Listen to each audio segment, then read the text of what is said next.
Hello, everybody, and welcome to Friends of the Force, a Star Wars podcast. I'm your host, Brad. And I'm your host, Sarah. And this week on the show, we are talking about Star Wars Out of the Shadows as part of the High Republic, written by Justina Ireland. This is our final book, Sarah, as part of Wave 2. How exciting.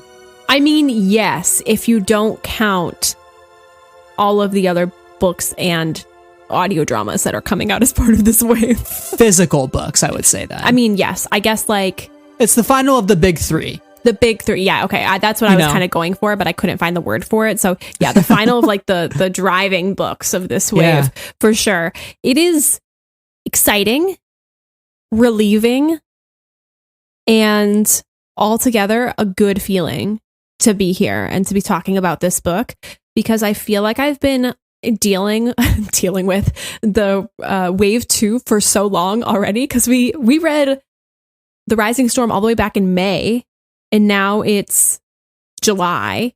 Mm-hmm.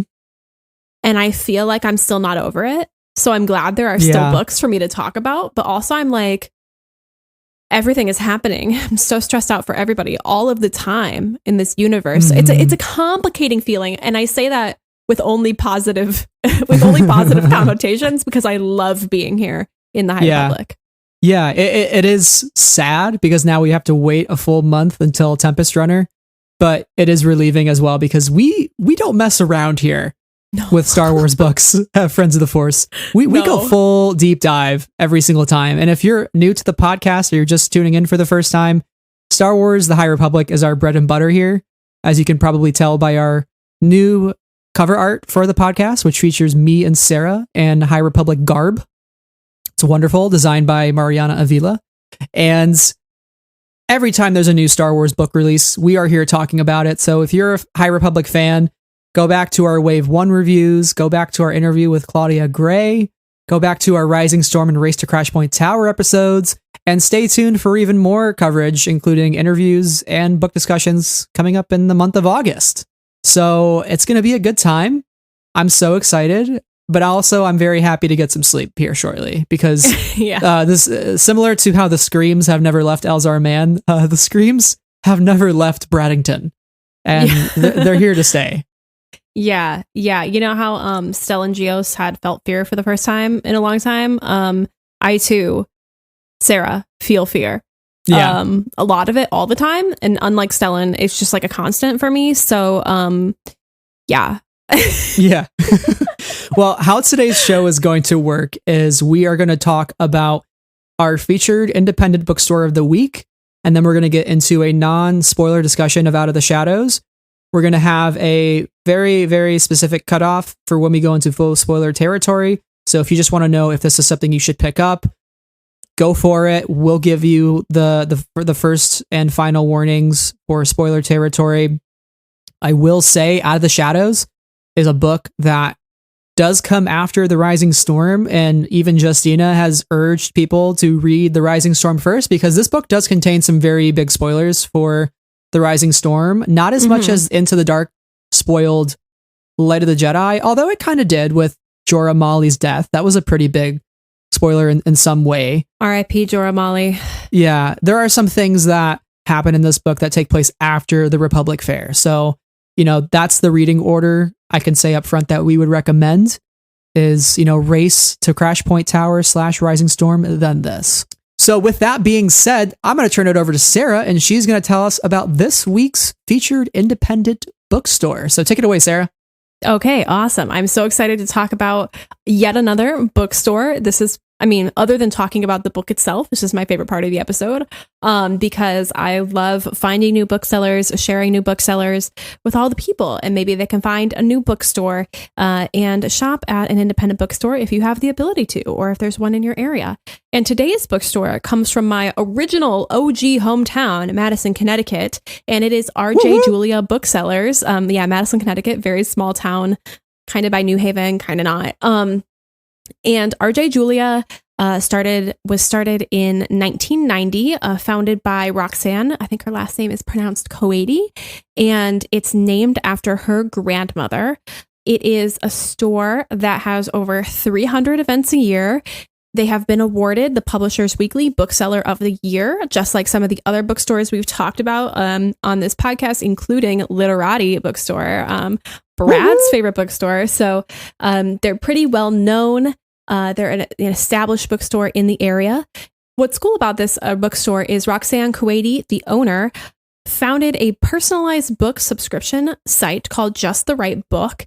And it is like a monthly subscription service that has a national reach, and it combines independent bookstores with individuals to find them great books every month. And she also hosts a podcast by the same name called Just the Right Book, where she talks all about books. And I love that. And this is a bookstore that my parents often went to when we lived in the area. So it has like a little bit of a personal connection. And yeah, that's our independent bookstore of the week, RJ Julia in Madison, Connecticut.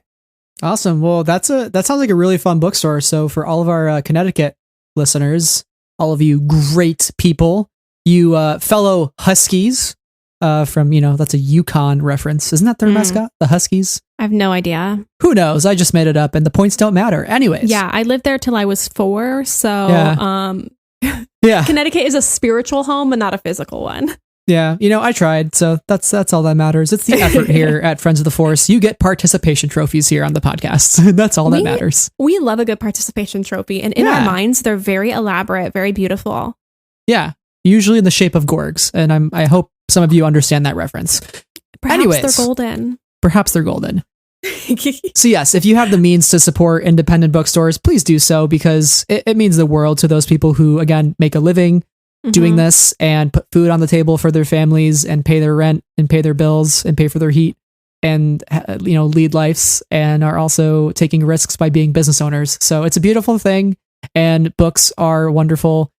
I love books, and I can't wait to add more to my collection with all these just High Republic releases that, if you're listening now, you've already seen the Wave 3 announcements. We have not yet seen them, because it's happening tomorrow at the time of this recording. So lucky you folks, you all know the deets. We don't. So I hope there are even more books that we're going to be adding that you can certainly buy from those bookstores in the future. We're probably freaking out about them. So if you're listening to this and you already know what's going on, just imagine us being very, very excited about these announcements in the future. We just don't know about them yet. So it's a mystery for us right now. But by this point, you can go listen to our reactions episode, which was posted on Friday, July 23rd. So go check that out to get all of our thoughts on the latest releases from Wave 3. So check it out. Well, Sarah, I think that turns us over to our spoiler-free section for Out of the Shadows. So we're going to talk about our overall thoughts on the book, how it fits into the larger High Republic tapestry that is being unwoven at this time. And I will start with some of my thoughts to kick it off. So the wonderful thing about this book is, one, it's Justina Ireland's first venture into Star Wars YA. She has written other YA, such as her Dread Nation series. I was very excited to see what she was going to do with her characters from A Test of Courage, Vern, Imri, and also continue the characters that Claudia established in her first YA book, Wreath Comac, etc. And then to add a new character into the mix, Sylvestri Yarrow, and what's her deal? And for those of you who don't know about Sylvestri, I think she really represents the everyday people of the galaxy, sort of the Rose Ticos, almost, just the person that is really doesn't have force powers, isn't a standout pilot, but is getting by. Is trying to also make a difference somewhat, but is mostly trying to just survive in this galaxy that has a lot of challenges and a lot of chaos. And that's really where we're thrown into her journey, right at the beginning. This has been explored in the excerpts that have come out, but the first chapter, she loses her ship to the Nile. And that's kind of how you start the book off, on this really sad note, because that ship has a lot of meaning to her with the relationship to her mother and all that sort of stuff. And she's dealing with a lot of different emotions. And I think Justina really developed that arc in a very authentic and thought-provoking and emotional way, because Sylvestri goes through all these different emotional character beats that really just hit you. And some of the conversations that she has with other characters really make you think and really make you appreciate what you're reading. The book is a little bit slow to start, and I was kind of wondering what was going to be the kicker for Sylvestri Yarrow, even though I was really intrigued by the character to start. And at some point during the book, I was just like, oh my God, I can't put the book down now. And that was really exciting too. Like once you finally get to that point and get introduced to this character, that whole other layer gets added in, and it makes for a really exciting book that's full of politics, full of backstabbing, full of adventure, full of mystery. And it's really turning a page in the High Republic story to now where we're getting to a point where the Republic is looking a little shady in some ways. And Sylvestri is sort of at the center of that. And we're seeing that through her eyes. And like, what is the Republic's response to everything in the aftermath of Valo? And what does she think about their response? And is it sufficient? Is it not sufficient? And what can she do in the meantime to continue surviving as she always has? So I really like this book a lot. Really builds out the world. Sarah, I'd love to hear your thoughts on Out of the Shadows. Yeah, I just want to say that firstly, I echo a lot of what you said, so I won't try and completely retread the same path that you've gone down already. I will say for me, this book started off a little bit slow. It does take a while to get through some of the backstory exposition from some of the past books and how all of these characters kind of come together. And I do believe that readers of this series are going to be people who are picking it up from the beginning and continuing forward. So I don't know if all of that was necessary for me. It did take a little while to get through or get into and kind of get towards our action. But once we did, I agree with you in saying that I could not put this book down. I ended up staying up really late to read one night, and I ended up reading like 65 pages more than I expected to read because I was just like, you know what, maybe one more chapter and then I'll go to bed. And I was like, you know what, I can do another. I can do another. And I just kept going because once it gets into the ways that these characters are really struggling and seeing all these threads weave, because there's a lot of politics and cynicism and underlying motives that aren't being fully talked about. So as we get little drops of that and the tapestry begins to form and start forming this beautiful picture, it becomes very thrilling. And the characters are so well drawn. And I say this as a compliment and not as any sort of detractor from the book, but it feels like a YA book, true and true. And I read a lot of YA, and I kind of know the pace and the style and the flow, and I think that this book really matches that in a positive way. I feel like some people, when you say YA, they think of that as a lesser category than an adult book, and that's not what I'm trying to get at here. I think it is appropriate for the age of readers that it's going for, and can also be enjoyed by adults and other readers as well. And that I think that it is accessible and enjoyable and well paced once we hop into the action and once everything starts to unfold. Another thing that I really love about this book is, I mentioned it up front, but just how political and cynical it gets. It does not paint a rosy picture of the Jedi, nor does it paint a rosy picture of the Republic. And I love that. So if you're a reader that is like, I'm enjoying the High Republic, but I don't trust Lena So, and I don't know how to feel about the Republic, and I don't know, the Jedi are kind of bad, actually, or like the Jedi are not all good all the time and aren't, the moral center of the universe, this is definitely a book to check out, because I do feel like, considering we are getting the viewpoint of Sylvestri and her sort of everydayness, her sort of honest worker kind of a vibe, that we see both the Republic and the Jedi from her point of view, which is completely different from either of the insiders' point of view, if that makes sense. So there's a lot to dig into here. I've had some friends and peers say that this has become their favorite High Republic book. And I can also totally understand why, because all of those things really unfurl here in exciting ways. So there's just like a lot to love here. And I'm very excited to get talking about it in detail, because I'm hesitant about giving away too much, because I don't know where to stop. Because I'm like, well, wait, if I say that, does it lead to A, B, C, D, E, and F? And then I've told you the whole plot of the book. So I'm trying not to do that. But I'll say overall that this is a really enjoyable and accessible read. Definitely something to read if you have read the other books prior to this, though. It does give some exposition up front. I think you can read just Into the Dark and then Out of the Shadows in the YA series if that was something like a YA reader was doing.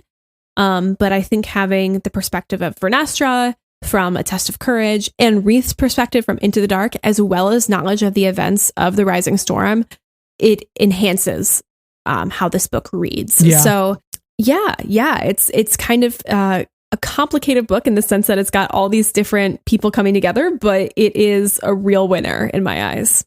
It's exciting too because there is a month separating this release and the first two, so you as a reader feel the passage of time and you're like, oh, what's going to happen next? Mm-hmm. And when you pick this book up finally, you almost feel like you have gone through that actual passage of time that they experience. It's been a month or several weeks since the Republic Fair, so I would say the galaxy in some ways is even more shaken than it was from the Great Disaster, because the Great Disaster was a warning to say, hey, beware of these people, be aware of them, like watch out for the Nile. And the Republic clearly didn't listen. And then Valo happened.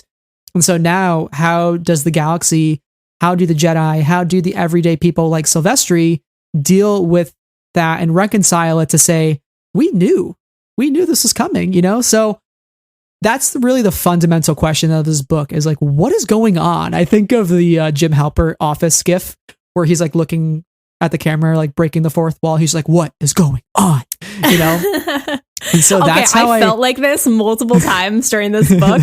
And there was a moment, we'll talk about it, where I literally was like, just like I couldn't, like the breath was taken out of me. Like, what is going on right now? Yeah. So if you like a bunch of shockers, don't go into this book knowing anything more than what we're saying right now. Don't let anybody tell you anything else about the plot of this book, and just kind of go into it, because you will have those what is going on moments throughout, and they're real fun. Yeah, I really think this book is setting up a really interesting wave 3.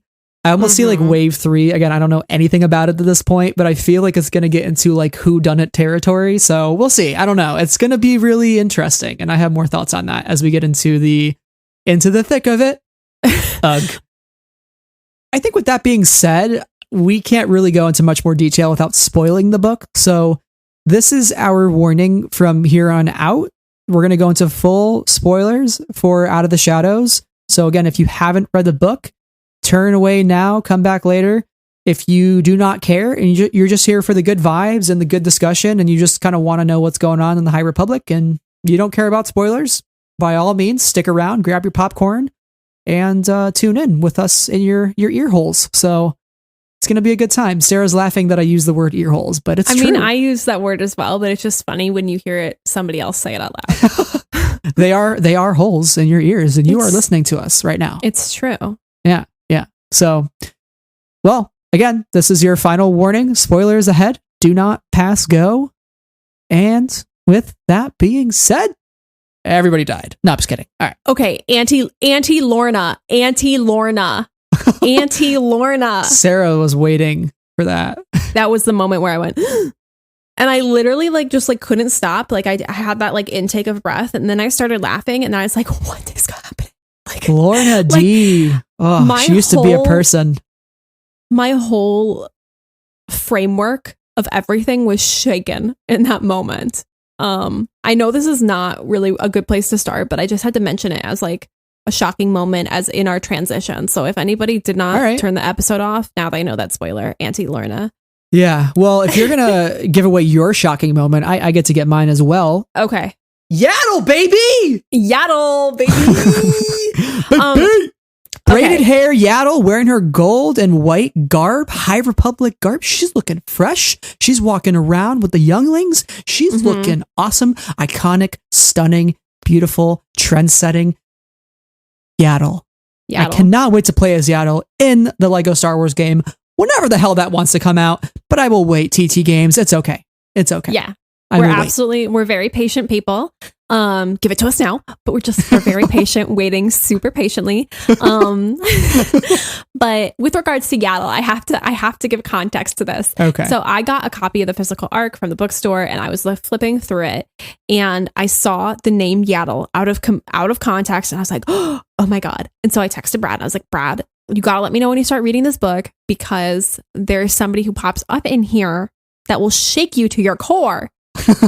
And then you were like, is it this character on this page? And or you kind of vaguely said something, and I was like, I don't think it's that character. And then I kind of spoiled it for you, and I was like, it starts with the Y. And you're like, Yaddle, and I'm like, Yaddle, and you're like, you spoiled it for me. I was like, well, you asked. You're supposed to lie, Sarah. You're supposed to lie. I'm not. I'm not. And say it's Udall. Udall. Yaddle's first cousin. But truly, when I saw Yaddle's name, I was like, this is brilliant. 11 out of 10. We should have known.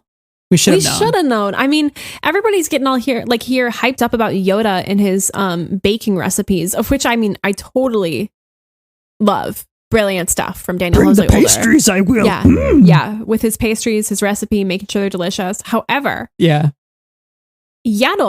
Why are we not getting hyped about Yaddle on the timeline, guys? Well, I mean, the book hasn't come out yet, so. No, but what I'm saying is like, everybody's like, oh my gosh, High Republic. Oh, okay. High Republic, Yoda's got to be there. Yoda's got to be there, and it's going to be great. Yeah, the Yaddle erasure nobody's saying is happening. Yaddle. So that's what I'm getting to. The Yaddle erasure is inappropriate, and we should all have been hyping up Yaddle this entire time when we've been hyping up Yoda instead. And like, Yoda's fine and dandy, but like, Yaddle. Okay? She is the moment. Exactly. She is the moment. And she also gives Vernestra some very interesting advice. So yeah, she does. Yeah. Well, I think that's a great place to start. I think we should just end it there. Honestly, Sarah, Auntie Lorna and Yaddle, you heard it here first, folks. That's the in-depth analysis that you come to Friends of the Force for. Sarah, where can people find? No, I'm kidding. All right. So do you have any final? I mean, my final thoughts are like, as we finish up our conversation here, it's been really, really fruitful and thoughtful and honest. And I think my final thought is that it wasn't a party without at least a little bit of murder. That's true. That was one of your favorite lines from the book. It was one of my favorite lines. So I spoiled one of my favorite lines. But I mean, since we're already at the end of our conversation. Yeah, we're starting with the odds and ends incidentally somehow. Somehow the odds and ends have returned. All right. So we're gonna rewind the clocks here, although we're gonna keep all that good hashtag content in that section of the episode.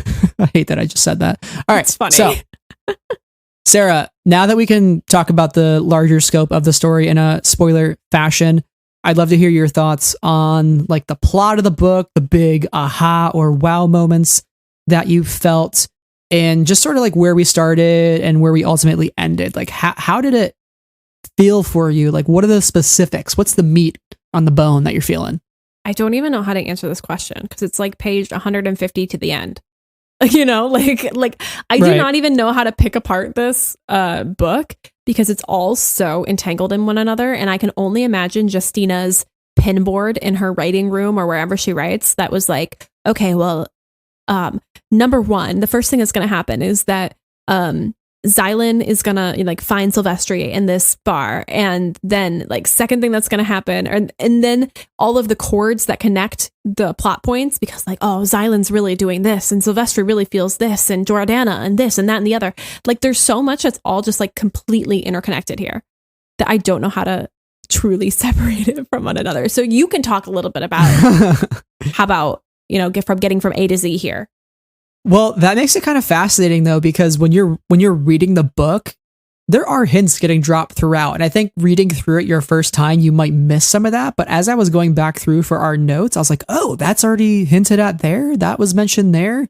Like there's the one chapter with like Catriona Graff and how they're going to basically lure Vernestra and her crew into a trap. And like, it just didn't strike me the first time because I was just so in the moment with like Nan and her perspective that I just wasn't even thinking. And then obviously they fall into that trap and Sylvestri is kidnapped. And I was like, I should have seen it coming. Like all of the breadcrumbs were there. And I feel like that's what I meant when I said the High Republic is entering its whodunit era, because this did feel 100%. like a sort of backstabbing Empire Strikes-esque book. This felt like Lando luring them into a trap on Cloud City. This, you know, it was Xylan, kind of a similar character. He was very Lando-like, actually. And I feel like that's on purpose because Justina wrote Lando's luck. And we know Xylan is this character who like wears these really flaunty outfits. He owns a not just a 2,000 story building, but a 2,125 story building. Just a couple of floors. That was just gifted to him at the age of 18 by his grandma. But whatever. It's just casual. He just made it profitable. It's fine. So anyway, eat the rich. But aside from that, but again, he doesn't have as good of a heart as Lando does. Obviously, Lando kind of got caught up in a lot of things that he just, it was a bad time for him, bad moment. And I really do feel like he is this character that is just very like wealthy and has had a silver spoon his whole life, that sort of thing. And it's really interesting to see how his family is so intertwined with the politics of this era and Sylvestri's view of that, and even the Jedi's growing view of what's going on and how there are actually people inside the Senate working with the Nile, which to me is crazy to think about, because like, why would you? But also like, I think I understand why you would, because thinking about our own world, there are crazies out there too that do some crazy things. So I'm like, why wouldn't that happen in the Star Wars galaxy as well? Like, why wouldn't, Republic senators or affluent citizens be working with the Nile? And it makes sense. And I'm glad we're kind of starting to explore some of those moral ambiguities, that gray area that say, hey, not everybody's going to believe in this shared vision. So has her fair share of political adversaries and people that are out for themselves. And the Republic is just almost barely scraping by at this point. Even at one point, Senator Staros makes a comment that they kind of just give Graf they have to give Graf the Berench sector because like they need the money from the contract to finance this war. Like they're literally running out of money because it's too expensive to lead an offensive onslaught against the Nile. So like there's just so much baked into this book. It's really painting, for lack of a better word, a nihilistic portrayal or a nihilistic view of the Republic. Things are not looking good in this Chili's Tonight, Sarah. They aren't. And honestly, the fact that she needs the contract in order to fund the war is some real comments. There's some real commentary in this book. And like, you can think that as a commentary about the unbalanced scales of the weight that like billionaires have on our economy and our society and our politics. So there's a lot of moments like that in this book where I'm just like, oh, that's a little spicy. That's a little that's good. There's a lot of socioeconomic commentary happening. I agree. And that was like my favorite part. You have Sylvestri, who grew up from nothing, and again, Graf, who grew up from everything. And you have these two characters and they represent such opposite sides of this conflict. It's fascinating to me. And the ways that they have to work together, but at the same time, they're both playing each other. They're both in it for the exact thing that they want, and they're really not on the same side. And it's very interesting to watch that play out and to watch these worlds kind of crash into each other and to see how everybody is manipulating everybody else.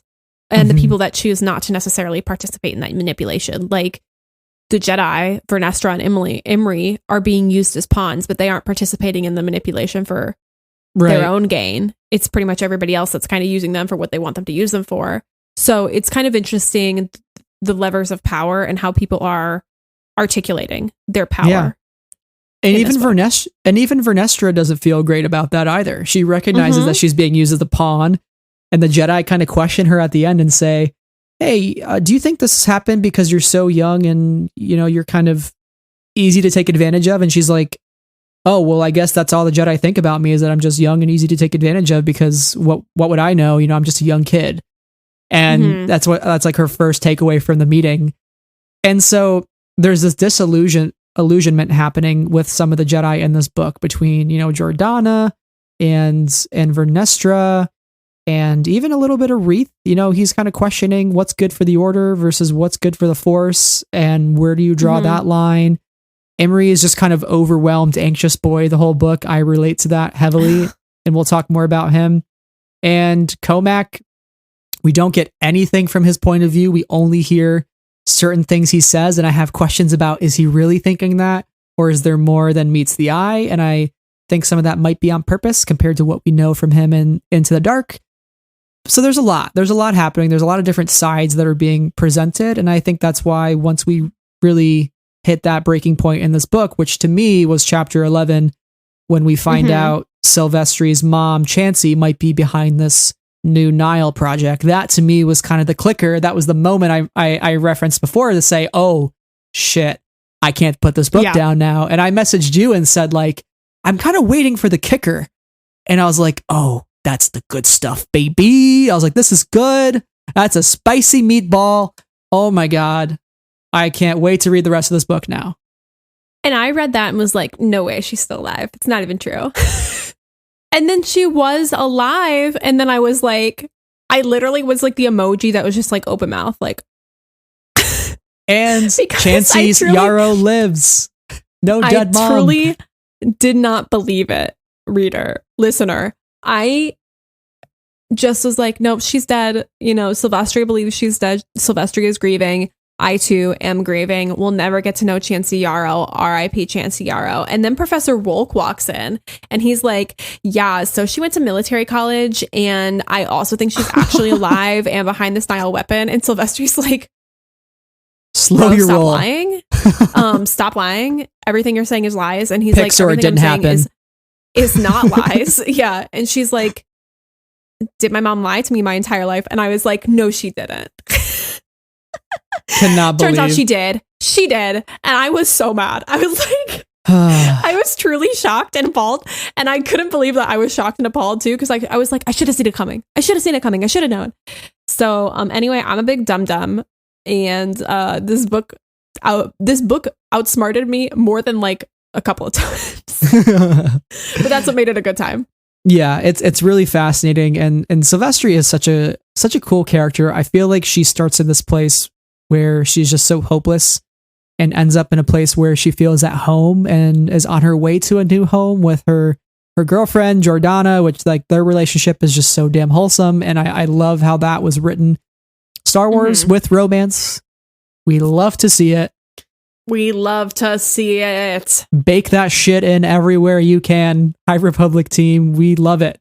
It's so good. And we'll talk more about it. But we're going to break this episode up into a couple of parts. We're going to talk about the politics to start with. Then we'll move into the Jedi, as well as Sylvestri's story. And then to finish out today's episode, we'll do our typical odds and ends before we give our final thoughts, which is exciting. So yeah, Sarah, let's turn it over to this first part here, which is the fight against the Nile and how the Republic is surviving in the aftermath of this Republic fair gone wrong, because it's really taken a toll on people. And I think the Nile haven't stopped. The Nile have been relentless. No. They've continued attacking. There's attacks happening daily, several attacks every single day happening across the galaxy. And the Nile are also somewhat with their backs against the wall because they know there's going to come a point when the Republic finds out how their paths work, and their Republic seems to be accumulating path drives. So I would assume maybe Kevin Tarr's out there somewhere in the Hetzal system or on Coruscant. Kevin Tarr piecing together all the facts and the science and understanding how this works. And I wouldn't be surprised if we see him pop up soon and be very integral to this story again. But it's just not looking good. It's not looking good. There's a lot of partisan politics that are happening. And, you know, even when we see through Sylvestri's eyes that, you know, right when she gets to Coruscant, she doesn't feel like anybody wants to do anything. It's like, oh, take your ticket. You know, it's like going to the DMV and you don't really get your thing addressed. You're going to go take a seat until your number's called.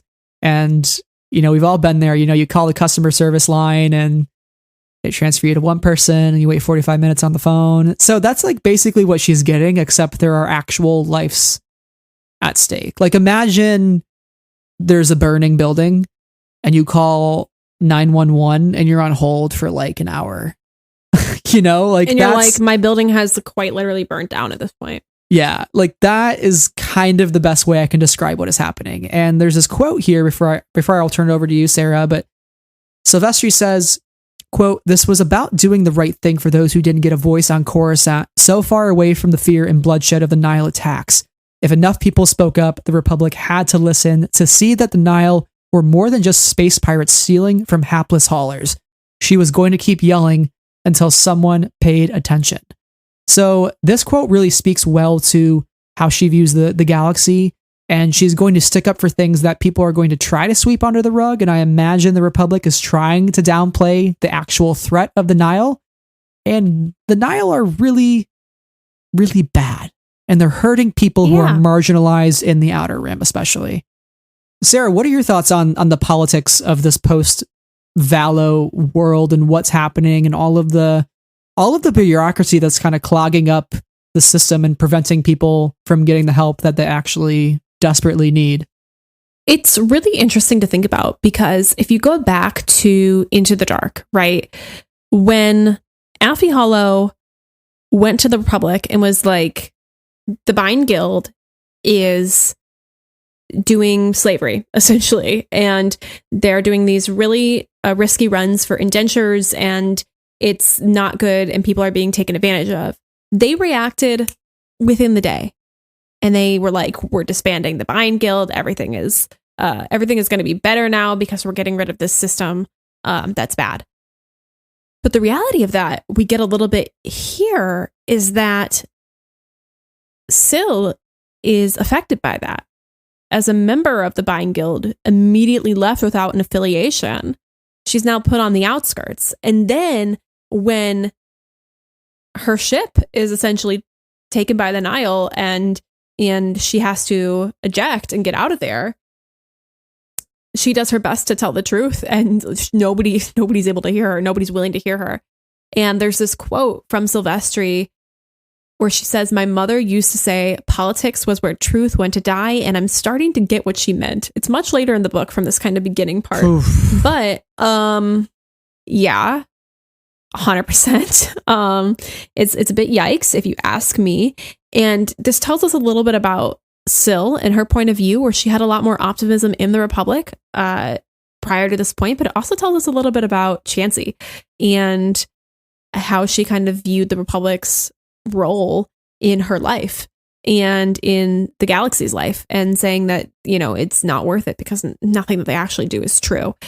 It's all just run around. So it's unfortunate to see the galaxy kind of start to fall apart in a sense, and the Republic start to struggle to keep up and struggle to stay on top of things. But this is essentially a product of their own making, considering they downplayed Valo to the people, and or not downplayed Valo, pardon me, downplayed the great hyperspace disaster to the public, and the Nile's role in that, and also chose to go forward with the Republic Fair leading up to the events that happened on Valo. So yikes.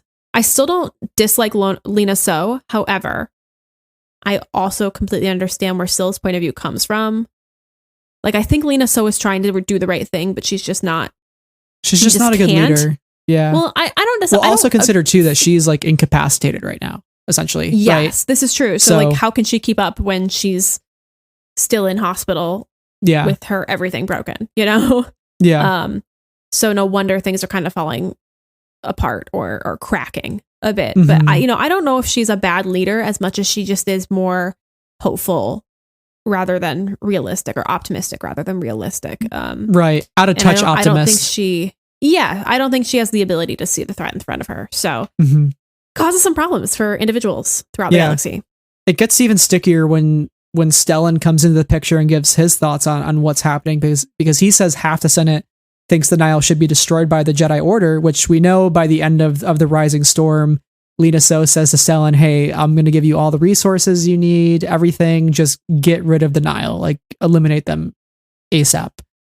And he says the rest of the Senate thinks the Nile should be the frontier's problem and left to local planets. But as we see from other local planets like Takai, which is where our Jordana's from, it used to be this hotspot, this intersection of two really well-traveled hyperspace lanes. And once a comet came through and threw the whole thing into flux, the Nile attacked, the Jedi were lost, the Zygerians came to enslave people, the Drengir came, the Hutts came, and now they're literally left without pretty much anybody, because Jordana says, yeah, I mean, the Santeca holdings that are more lucrative are getting the attention right? If that's not capitalism, I don't know what is, right? It's handling the things that are going to be more profitable as opposed to handling all the things that need to be handled because people are in dire need of help.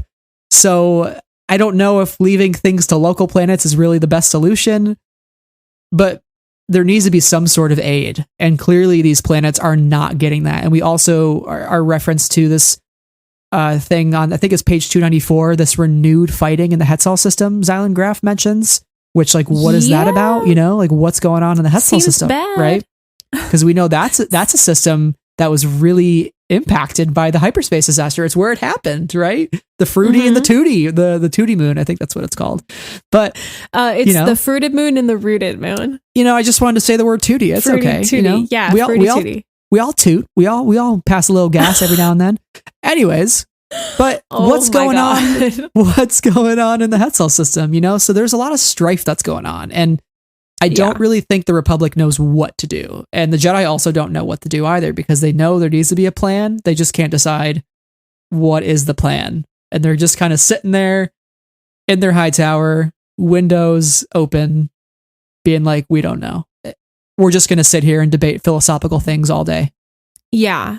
I think there's a really interesting kind of point that struck me. And alongside there's renewed fighting in the Hetzal system. There's this moment where our favorite Gungan professor, may he rest in peace, Professor Rwoh. Stop killing the Gungans, people. R.I.P. Wet Bub. R.I.P. Professor Rwoh. They deserve better. And justice for the Gungans. Yeah, hashtag justice for Gungans. For the Gungans, yeah. Yeah.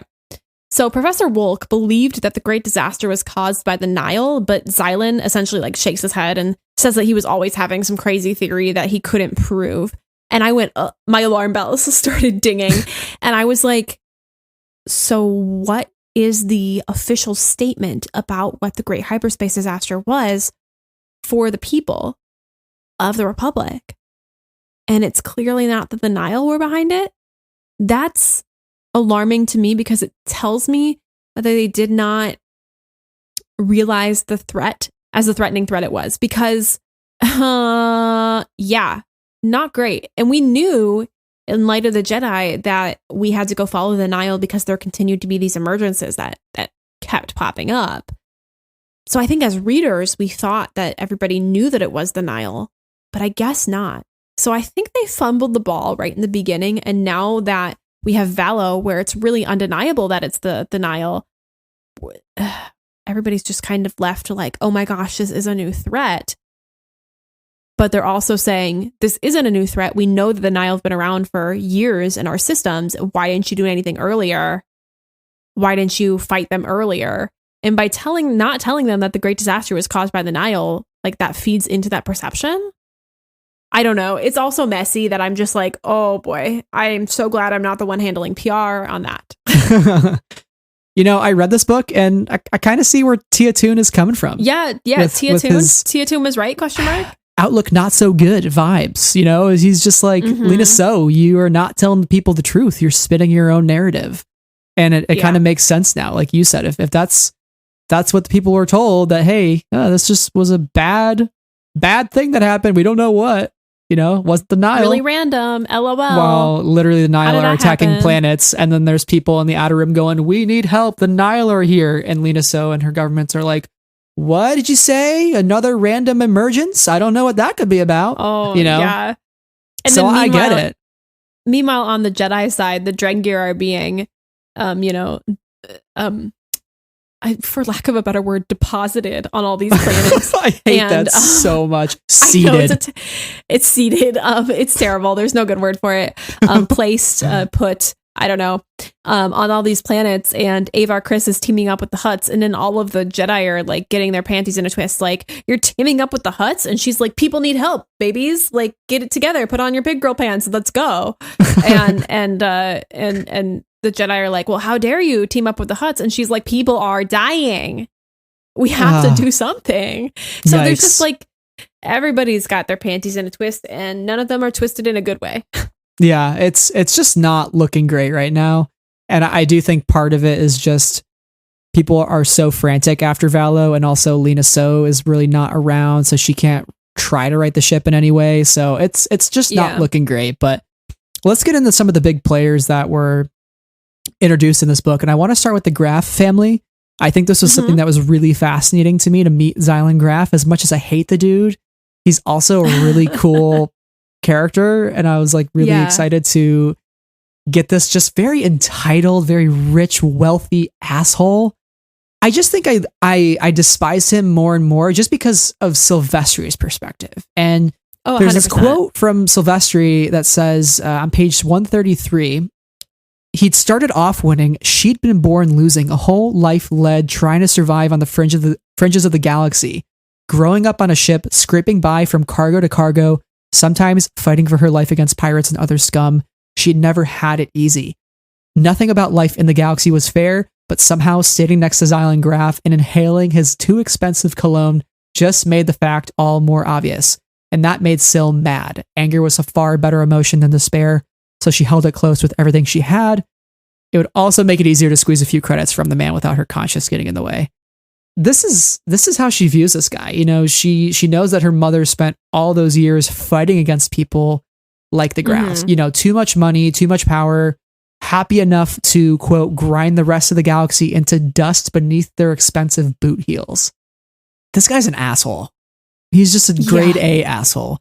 But I think he really puts an exclamation point on just how much these affluent citizens in the High Republic have control of the government and have control of what legislation does get passed. Because we know that Senator Staros does pass this new bill that gives 5-year privacy clauses for any new hyperspace lanes by private companies. Which she's like, I know that'll please you guys. And he's like, no, it won't. That's going to please the Santecas. You know it because you support the Santecas. And we know the Grafs and the Santecas have butted heads forever. They've always been after one another in the prospecting game, right? So you just see how these private companies are driving policy. And that is not an unfamiliar thing based on our own real world experiences. Lobbying in the High Republic. Jeffrey Bezos. You did it. But no, I mean, it's really the Grafs and the Santecas, and that's it. Yeah, they're the wealthiest families in the galaxy, pretty much. That's, again, Justina, can we talk about it? Because, girl, you're right. You're right. I think that this is another really poignant comparison to our real world, and is very frustrating to read about because it's so close that like he can't even fathom the way that she lives, and it's living such a simple life. You know, she's just an honest hauler, and I think that is completely foreign to him, and foreign but like 3 times removed. Like he'd have to go all the way down to the bottom floor of his building, and then like across the street, and then all the way, you know, down the street, and that would be like 3 times removed for him in his world, if that makes sense. But I really want to highlight the quote that anger was a far better emotion than despair, because I also thought that had something to say. And I think we can see the way that anger is weaponized in our current culture, and the way that fear and anger drive people. But I mean, in this moment, Syl is right. Anger is a motivator. Despair is a wallower. And so I just thought that was very interesting. I don't know if I have any like point about that, but I just thought that the inclusion of that particular phrase in that particular moment for Syl is just very interesting. And it motivates her forward to attempt to eat the rich just a little bit. No, it really does. It really does make you think. And speaking of eating the rich, so we know Justina Yarrow again has gone after people like this her whole life, and I want to get your thoughts on the idea of privatized hyperspace. Oh yeah, because there's this one point in the book where Zylan talks about using private lanes, and they're like, "What's that?" And he basically explains that it's when families have these beacons, and only they have the codes to those beacons. And it mentions that the Grafs, 50% of the traveled lanes that are currently marked were discovered by them. And there are also some private lanes. And, Xylan makes this comment that says, there were a lot of private ones until your mother campaigned to have the Republic make them accessible for all. Oh, how dare she? How dare she make it equitable? And at that just comment, you could tell it struck Syl in such a wrong way. She wanted to say something, and he's just like, I'm just stating facts. That's his reply. What do you make of that quote and how it speaks to the type of person Xylan Graff is? And again, just what kind of influence he can exert in this galaxy. I found this to be rather frustrating because transportation is access, is economy, is prosperity, right? Like these are all things. Like a train that can get you from here to there allows you to access the economy of the both places. It allows you to travel, allows you mobility and the ability to like live within a farther distance of I'm kind of talking the real world kind of scope in this moment, but like live in a farther place from where you work or, these two endpoints. And when it comes to hyperspace, the scope is 100,000 times larger, right? So it is transportation, which is economy, which is stability and prosperity. And by keeping these lanes private, only the richest have access to them, which is fucked and can perpetuates cycles of inequality and inequity. So it's just frustrating. Frustrating. And Xylan kind of pushing for them to all be private is very frustrating because it's not like he and the Graff family are suffering with them public. He's still got oodles and oodles and oodles and oodles and oodles of coin. He's doing fine. Him and his 2,125 story building are going to be just fine if people are traveling the hyperspace lanes. So I don't know. It makes me mad to think about. I find the idea of hyperspace prospecting very exciting. I love Laura Santeca. Like I try not to be mad about the whole thing, but I'm kind of mad about the whole thing. I am too. I mean, the fact that the Graff family also heavily financed Starlight Beacon, and they are working with the Nile. Oh my God, this really messed me up.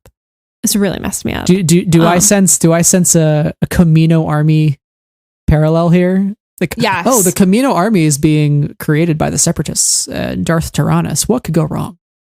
Yeah. Yep. It's not good. There's a lot happening, and that kind of turns us over to Senator Gira Starros, who very excited to finally see her. We got a bit about her from Avon in A Test of Courage, and there is an Avon in Honesty Wef mention.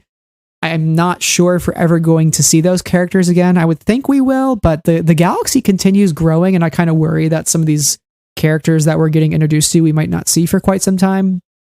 And I do hope we see them again. Honesty Wef, so I hope we get them again for sure. Yeah. And Avon. Avon's just Avon. I love her. We definitely need Avon back for sure. And I hope maybe she'll help Vern in whatever her next adventure might be. But Senator Starros keeps Imri and Vern in basically the closet only to unveil them as a play to Xylan's emotions, right? She uses them.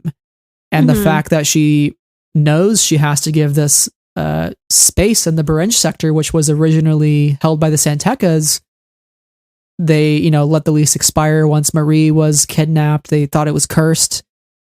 And to basically know he's going to run experiments in this sector. But like, she needs the money. They need to pass these contracts. But she also just got the Valo restoration contract for the Starros holding company.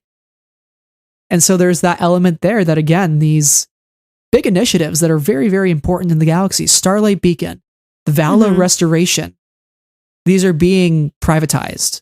I wonder, like, should these things that are so important for the galaxy, Valo restoration, a planet that has been ravaged by the Nile and the Drangir, is this something that should be privatized? It's interesting, right? There's just a lot of politics happening in this book, which I think makes it really fascinating. I would love to pick apart Justina's mind if we ever had her on the show and really get to the bottom of like why she interwove this story into it. But it's really, really, really interesting stuff. Yes, and it reminds me of in The Last Jedi when we get DJ's moment where Finn and Rose are finding out that the same people who are making ships for or financing ships for the First Order are also financing ships for the Republic. And you're just like, oh no. And it's all the a game, graphs are the partner. same. Yeah, the graphs are the same kind of people. And DJ would also be very cynical about the graphs and the Santecas. He'd be like, it's all for money, pal. It's all for money, you know? And it really is. And it's disappointing to continue to see throughout this book. And you're just like, oh. I think all of this brings us into, I guess, our conversation on the Jedi themselves and where we see all of our individual Jedi at in this book. But I first kind of want to talk about the bigger picture. Brad, where do you kind of see the union of the Republic and the Jedi and how they're interacting with each other? And if this is a good thing or not so much? It's just as messy as the internal politics of the Republic. And I think this is a really great transition point because how are they dealing with the Valo aftermath? And there's a couple of two crucial conversations that happen in this book that speak to it. The first is with Comac Vetus, and we know he and Reath have witnessed these atrocities that are happening on Janisha, and they're summoned to Coruscant to testify in person because they don't allow Zoom call. Apparently, they have which I thought was hilarious. Yeah, I was like, of course you have to come in, and I'm like, what about the risk? Are you wearing masks? Are we being safe? Are you getting your temp checked before you go in? Are you making sure that you're vaccinated? I'm sorry. I'm still living in the real world. Yeah. And Comac makes a comment that says the Republic is out of their depth as the High Council get more and more involved in what's happening. But he worries this is going to take away from the importance of their real work, like, you know, meditating, their philosophies. And it's not that he doesn't agree the High Council should work with the Republic. It's that he thinks, quote, the Jedi have a duty to protect life and maintain balance. So working with the Republic government is a given, but the Jedi follow the Force. We are the light and we cannot blindly follow any other edict but that one. We go where we can best chase away the darkness in the galaxy, and we must not serve any other cause but that. Historically, fighting the Republic's battles hasn't always gone well for the Order. Dun, dun, duh. That is both a statement on what Reath thinks is the long ago massacre on Dalna, but it also is a bit of foreshadowing to say, the Republic having their battles fought by the Order is also not going to go well during the fall of the Jedi in the prequel trilogy. So, you know, history repeats itself. R.I.P. Yeah. So this is one of those points in the book where I thought Comac's statement was a little interesting because in Into the Dark, he seems like he doesn't think the Force should be bisected into light and dark. He thinks that they should coexist with each other, and to dissect them is a grave sin. Essentially, it's the worst thing imaginable. And here he is saying that, you know, we are the light and we have to chase away the darkness.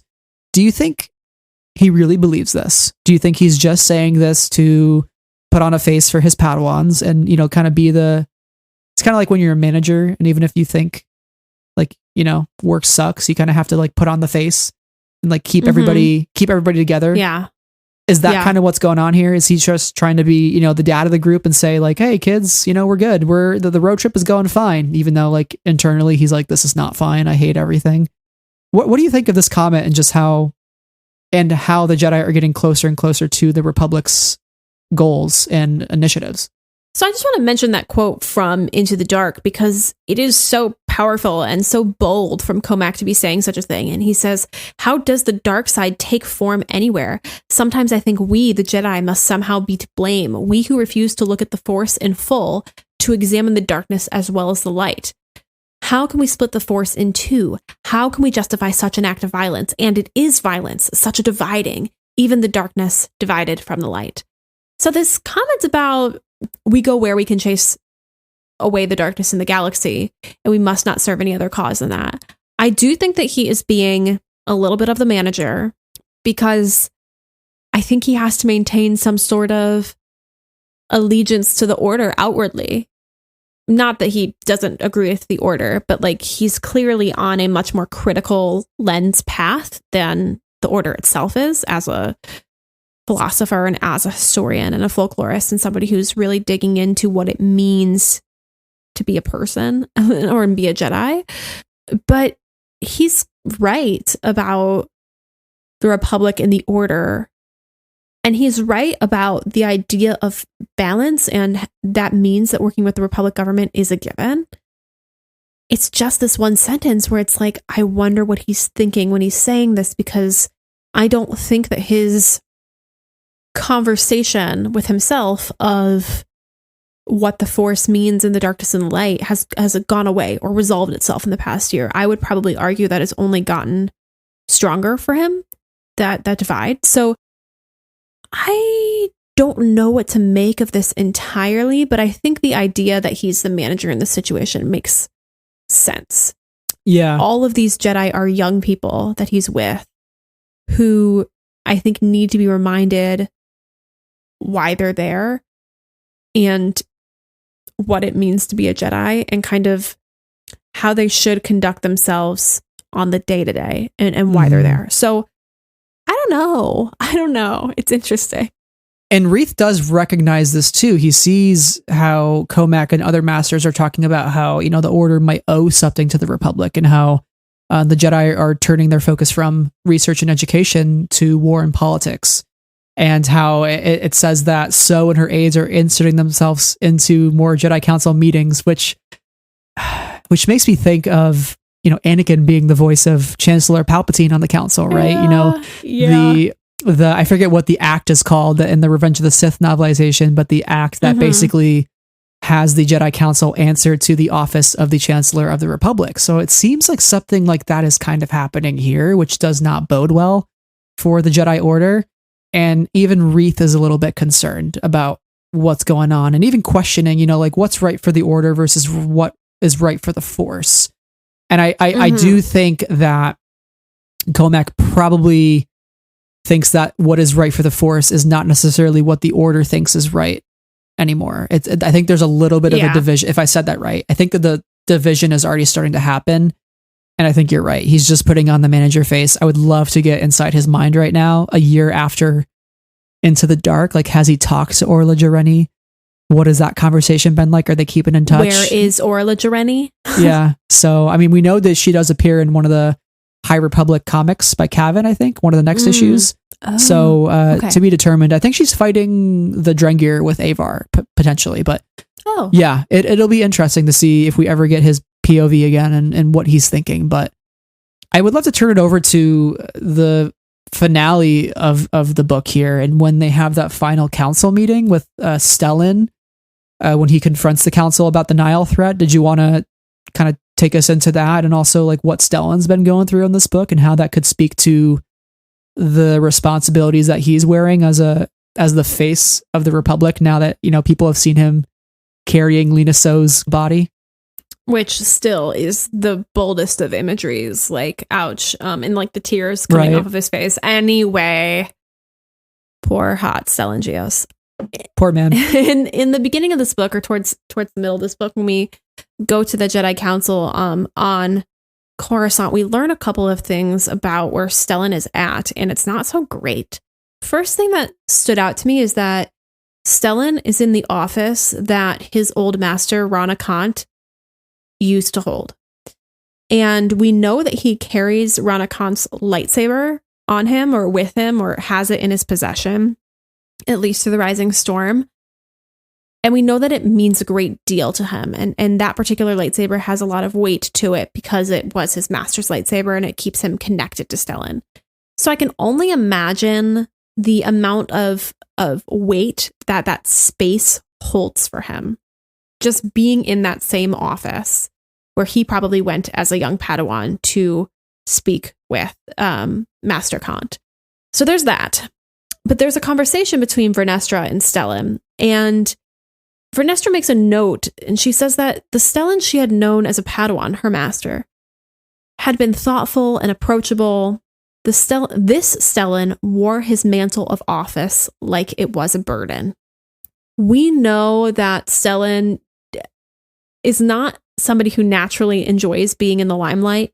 He'll put on the face, he'll do the lecture, he'll, speak to the camera as needed, but he's not a natural public figure. And so I can only imagine that in the aftermath of Valo, when he's garnered this reputation of saving Lena So, that this has only weighed more heavily on him and caused more problems in his life. And the fact that he's in Ronakant's office plus this, I think, creates a huge burden for him.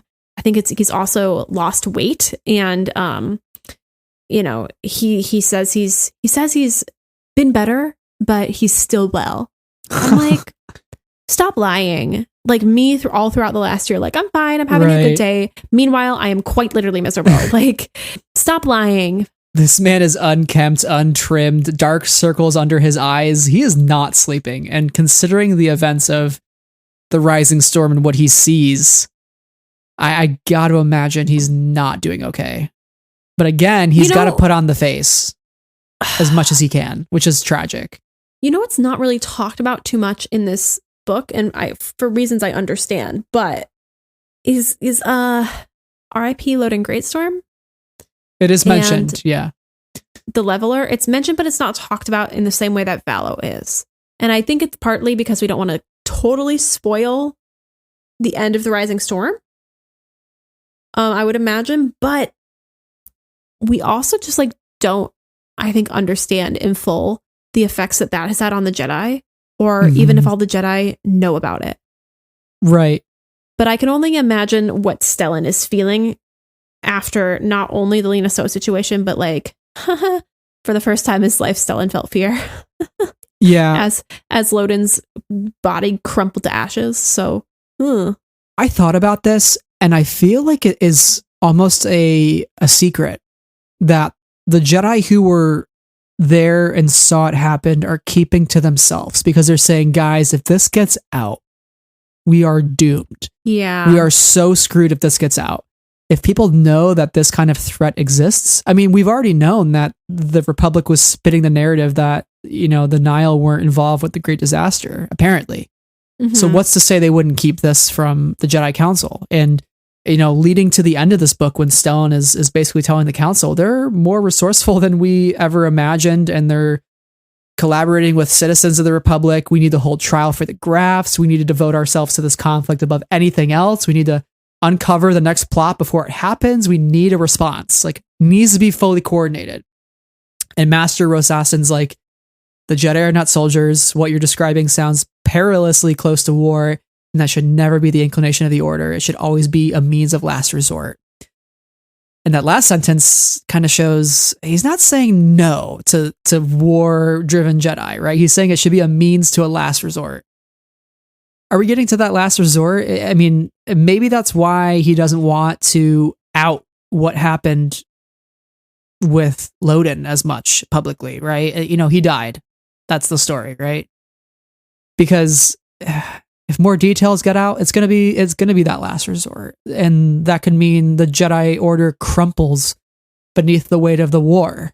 Are they ready for that quite yet? And I think Stellan, the reason we see him so unkempt in his appearance and the feeling that Vern doesn't sense he's as warm as usual is because he's trying to hold in the secret. It's why when she walks in that meeting, him and Avar are talking on Holo chat, and something's going on with them too. They're talking about something deep, whether it's Elzar, whether it's the Leveler, whether it's what needs to happen next. I don't know what's going on, but I think Stellan's getting a little rebellious because he's just not sure what to do, and he's seeking the advice of somebody who has already been rebellious with this offensive, which is Avar. She's been bending the rules like Beckham.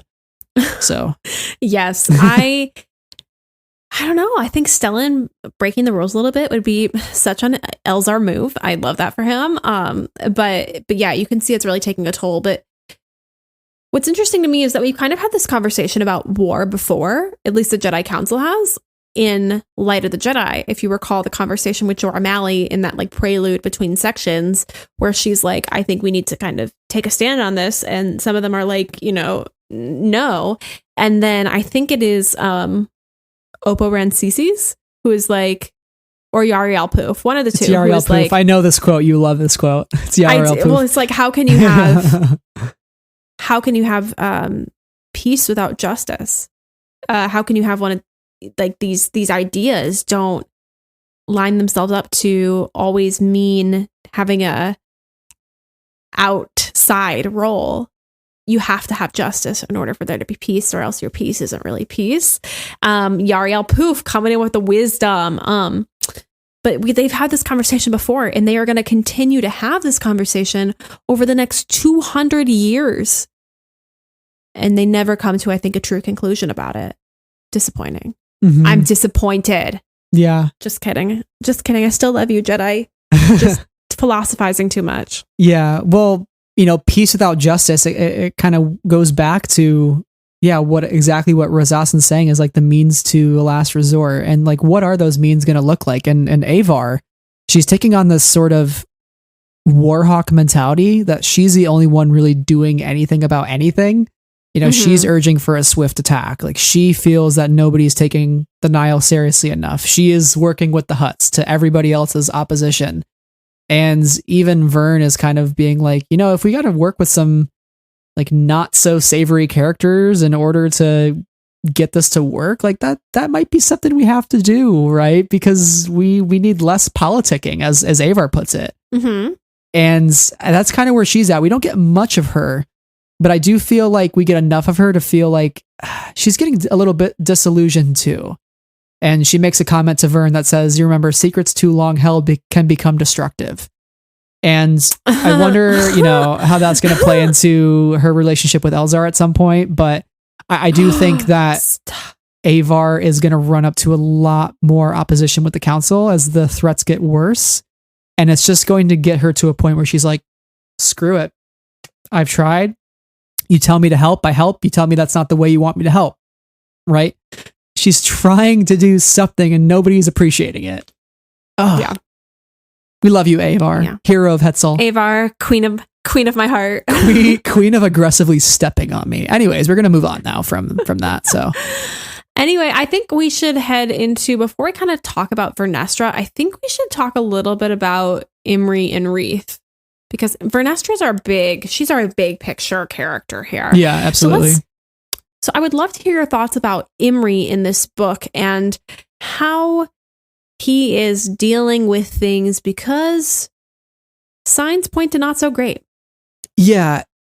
The big focus for Imri in this book is how his ability to sense other people's emotions and also drown them out in some way, kind of calm them, is growing, is becoming a bit overwhelming for him. Like right when he gets to Coruscant, he kind of feels it all at once, like everybody all at once. Yeah. And I almost feel like Superman, like in the 2006 film, I think it is, with Brandon Routh, who plays Superman, when he flies up into the sky and he hears the voices of everybody on Earth. That's what I imagine Imri is like, right? Like, imagine carrying the weight of all those people. And I think of things like, the screams never left Elzar Man, and how Ty York carries the screams with her wherever she goes. I'm like, Imri's going to get to that point eventually as well. Like, he's just not going to be able, he's going to keep trying to do it, whether it's through the Samara, the blue philosophies, which, she was a Jedi on Janisha, and the Janishans had violent emotional swings. And so she came up with these meditative practices that Comac, recommends to him. So like, maybe those will help him. But he feels like something has changed ever since Valo. It's like everything feels like too much to him. And I do worry about, like, is he going to be able to control that? And Vern can't really help him in some ways. And she kind of acknowledges that throughout the book. Like, I can't really help him with this problem because I don't understand.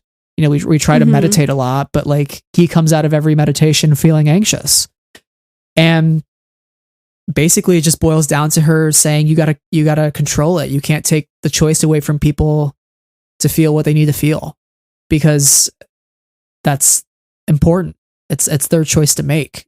And even Reith views him as somebody who instinctively creates force bonds with those around him, which I thought was interesting, because we've really only seen the use of force bonds, with Rey and Kylo. It's a force bond. And that's typically a dark side power. And even Vern says that the Sith used emotions as a weapon, which is one of the reasons the Order says no attachments, right? So I worry about Imri. I worry if this is going to be too much for him. and I hope he can get it under control, because if not, he is definitely somebody who could spiral very, very easily at any given moment. And we've already seen that he had dark side tendencies in A Test of Courage.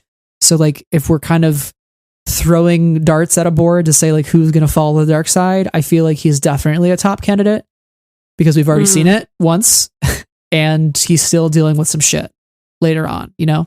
Yeah, I feel like he is the most susceptible to falling because he's just so vulnerable because of his power.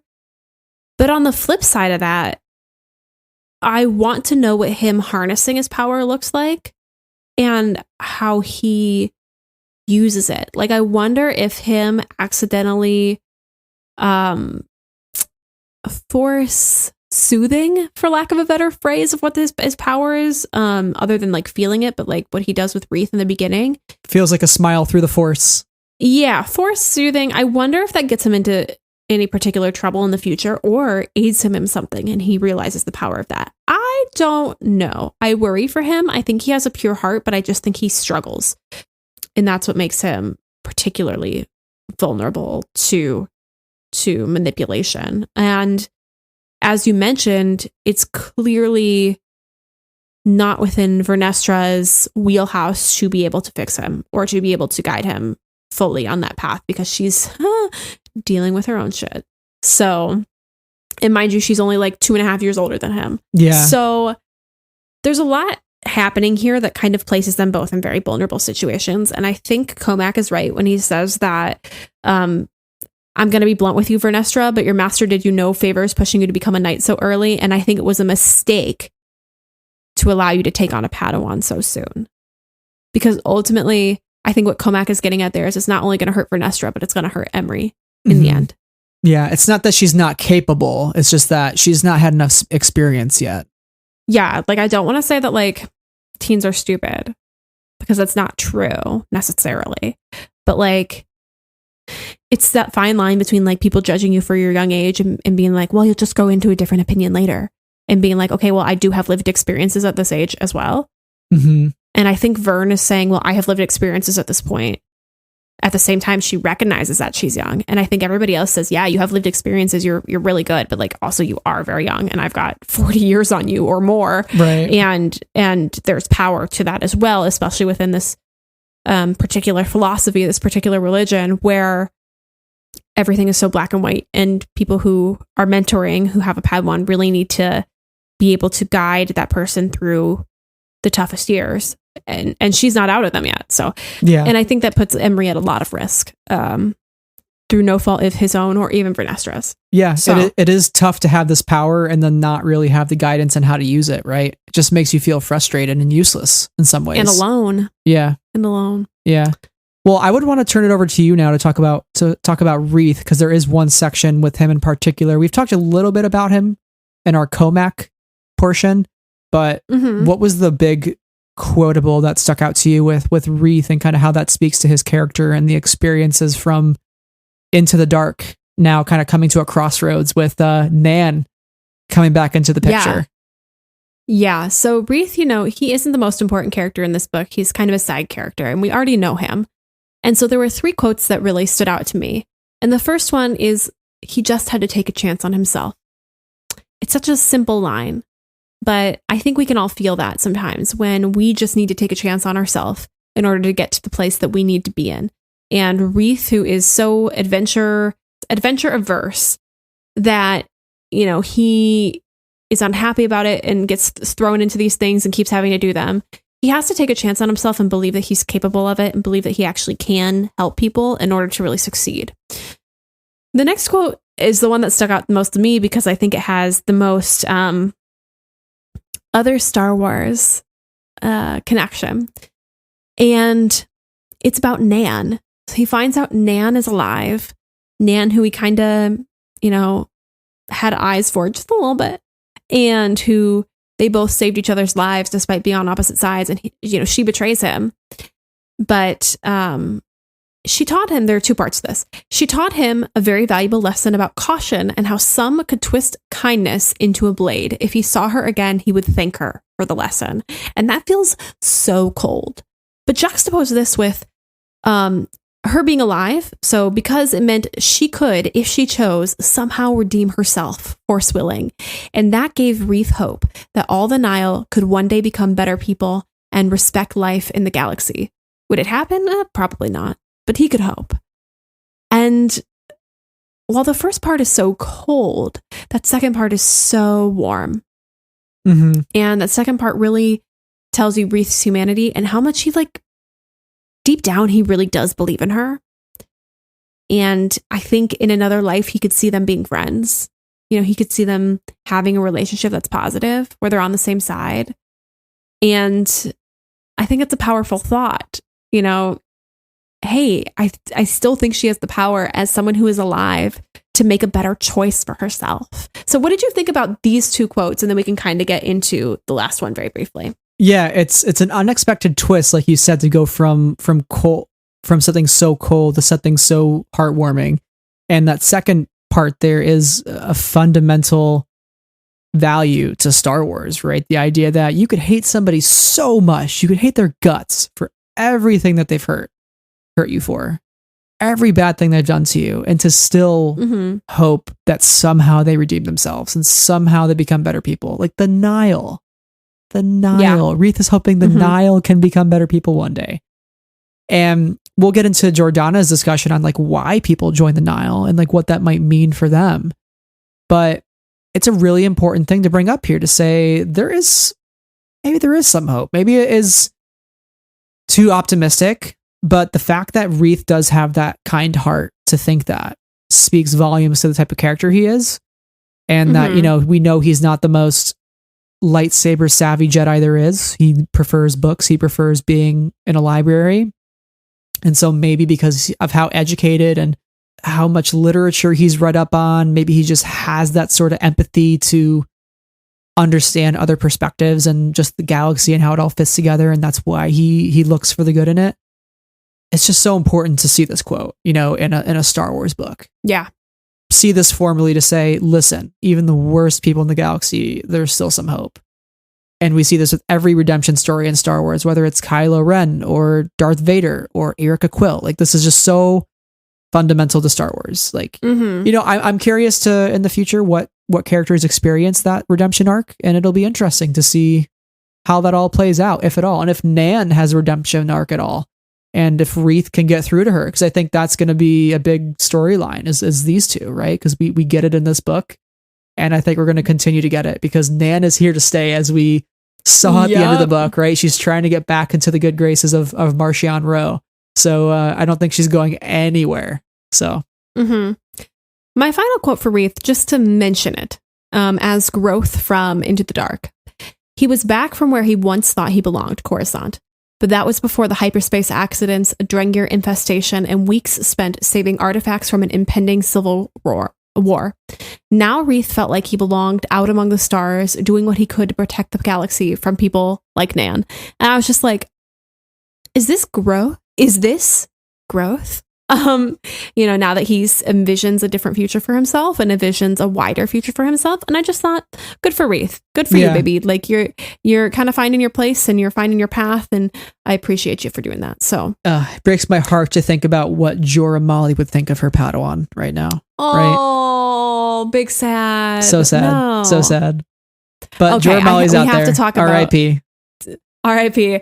I think that brings us to our final Jedi, Vernestra Rwoh. And I'm going to throw it to you to kick off our conversation on Vernestra, because there's so much going on about her in this part of the book. So Vernestra is one of those Jedi in this book that is also becoming disillusioned. And she has this thirst for revenge from what happened on Valo, because she was there. She did experience it. She saw the atrocities that were happening. And, she knows vengeance isn't the way of the Jedi, but no matter what, she can't stop seeing that destruction. She wakes up some nights to the wailing of people hurt in the attack on Starlight Beacon. And, it's echoing in her mind the cries of pain and terror, even though it had been weeks and weeks and weeks since she experienced this. And, there is this one Master Josiah who's on the Starlight Beacon. He's a Jedi counselor, and he's been helping Jedi maintain balance to try to face that trauma that they experienced. And, realize that remembering that trauma is part of the healing process, but Vernestra doesn't want to remember any of it at all because she feels like the more she remembers it, the more she gets pissed and the more her anger takes over, right?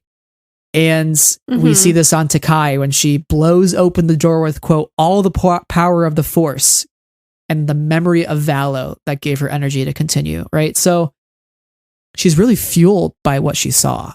And I worry about that sort of fear leads to anger, anger leads to hate thing with her, right? I think she's kind of already feared what could happen. And she's sort of in the anger phase and leaning towards hatred in a way. And throughout the entire book, she's really balancing with this question, what is the right way to deal with the Nihil? And there's this quote here that says, quote, I get it, the Order wants us to defend life, but I think sometimes we can best defend life by going on the offensive. It's just that when I was a Padawan, I thought all the older Jedi had everything figured out and the Force would give me the same kind of insight when I became a knight. But here I am more than a year later, and I still feel just as confused and conflicted as I did when I was a youngling. And not only that, I'm worried no one takes me seriously because I'm so young, except for my Padawan, and I'm not sure I'm giving him the right tools to be a good knight.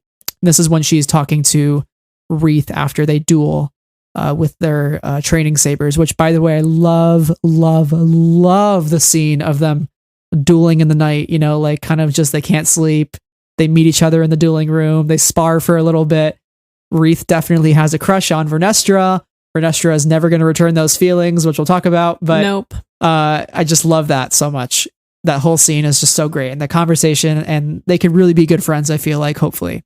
Mm-hmm. She just really doesn't know like what the right way to deal with the Nihil is. Like, should we seek them out and destroy them? Because they've done a lot of bad shit so far. I don't know how they'll be any less dangerous if we leave them be. So, you know, what does the Force will? That's the question. What do we do with the Nihil? And Vernestra is so conflicted over that because she's so fueled by anger and hatred. And that's what makes me worried about her, on top of the responsibilities as Imri's master. Like Comac told her, this is something that is unsustainable as a trajectory for you. So what are your thoughts on her conflicted views of how to deal with the Nihil threat and how she's feeling about what happened on Valo? Yeah, so I think it's, you know, important to note that it's not her responsibility to end the Nihil. Like, she is just one master, or not, she's not even a master. She's one knight out of so many in the Order. But at the same time, because she holds the rank of knight and because she has this Padawan, she's been put on this pedestal by her Order and has been placed this responsibility, even if it's not this specific responsibility. Right? Like, she feels like she needs to have the answers and to perform and to feel like she needs to know in order to make a difference. And I think it's concerning that she's feeling like this and spending so much time on this particular question, because so are the best masters in the Order, and they don't have an answer either. And like, she's somebody who's also keeping secrets at the end of this book. Like, she's holding a lot in. Yeah. And that concerns me as well. Like, she's not able to talk about this with anybody really. And yes, she's talking about it here with Reath, but Reath is more or less in the same exact position. Right. So I just feel like she lacks any sort of guidance, and it worries me that she's putting this much pressure on herself to know how to solve the problem of the Nihil. Mm-hmm. Yeah, like you said, it's not her responsibility, but she feels like it is. I mean, being a 17-year-old knight, you do feel like it is your responsibility. You're like, I have been elevated because I am special. It's like what Anakin felt, right? Like, I'm the chosen one. I gotta save everybody, even though Obi-Wan and the Roth's novelization says you can't save everybody, Anakin. He's like, well, what if I can? Right? What if I can do that? And I feel like Vernestra is on that same path. What if I can save everybody from the Nihil? What if I can't? You know, she sees those Ugnaughts on Takai who she sees in her vision, and when she gets there, they're dead. What if I could have saved those Ugnaughts? What if I could have saved that whole family? And so that's what worries me the most with her, is I feel like I say this every Jedi, like, oh, they're on this trajectory to be the dark side or leave the Order. And I feel like any one of these people really could. It's just a matter of who. It's almost like roulette, right? We just don't know. But I feel like she's following Anakin's path right now. And the concealment at the end with how she deals with Marie Santeca is definitely troublesome, to say the least. That she's keeping that from Stellan. Yeah, that's huge.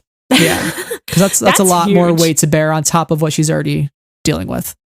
Yeah, 100%. Did you want to talk about that? We can kind of transition to Vernestra's visions and the revelation by the end that it was Marie Santeca talking to her the whole time, which I know you were really like mind blown about. You're like, oh my God. My brain exploded. Another time when this book got me real good was with this revelation. Did you have any inkling at all? Like that it might have been Marie Santeca? Because that kind of happened with Loden in Rising Storm too. But they were also like physically more or less in the same place. True. Also true. Yeah, that's a good point. Whereas like Vernestra is certainly not in the same place. Mm-hmm. Let's talk about Vern's visions. Vern has these visions, and apparently she had something similar when she was a child, but they kind of went away for a while, and she thought she, vanquished them when she passed her trials. However, wrong, she didn't.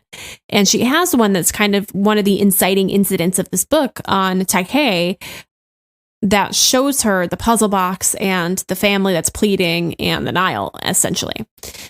And then they end up right there at Takei for that battle. And what's so interesting about this, there are two pieces of it. And the first is that the idea of prophecy and the idea of vision. So prophecy was no gift. Rather, many Force users saw it as a curse to be endured. Vernestra was not prone to prophecy. Those Force users were usually discovered very early on, and none of her previous mental wanderings had ever come true. Well, they're coming true now, baby. And not even Imri kind of knows that both of these have come true, both the Mari one and the Takei one.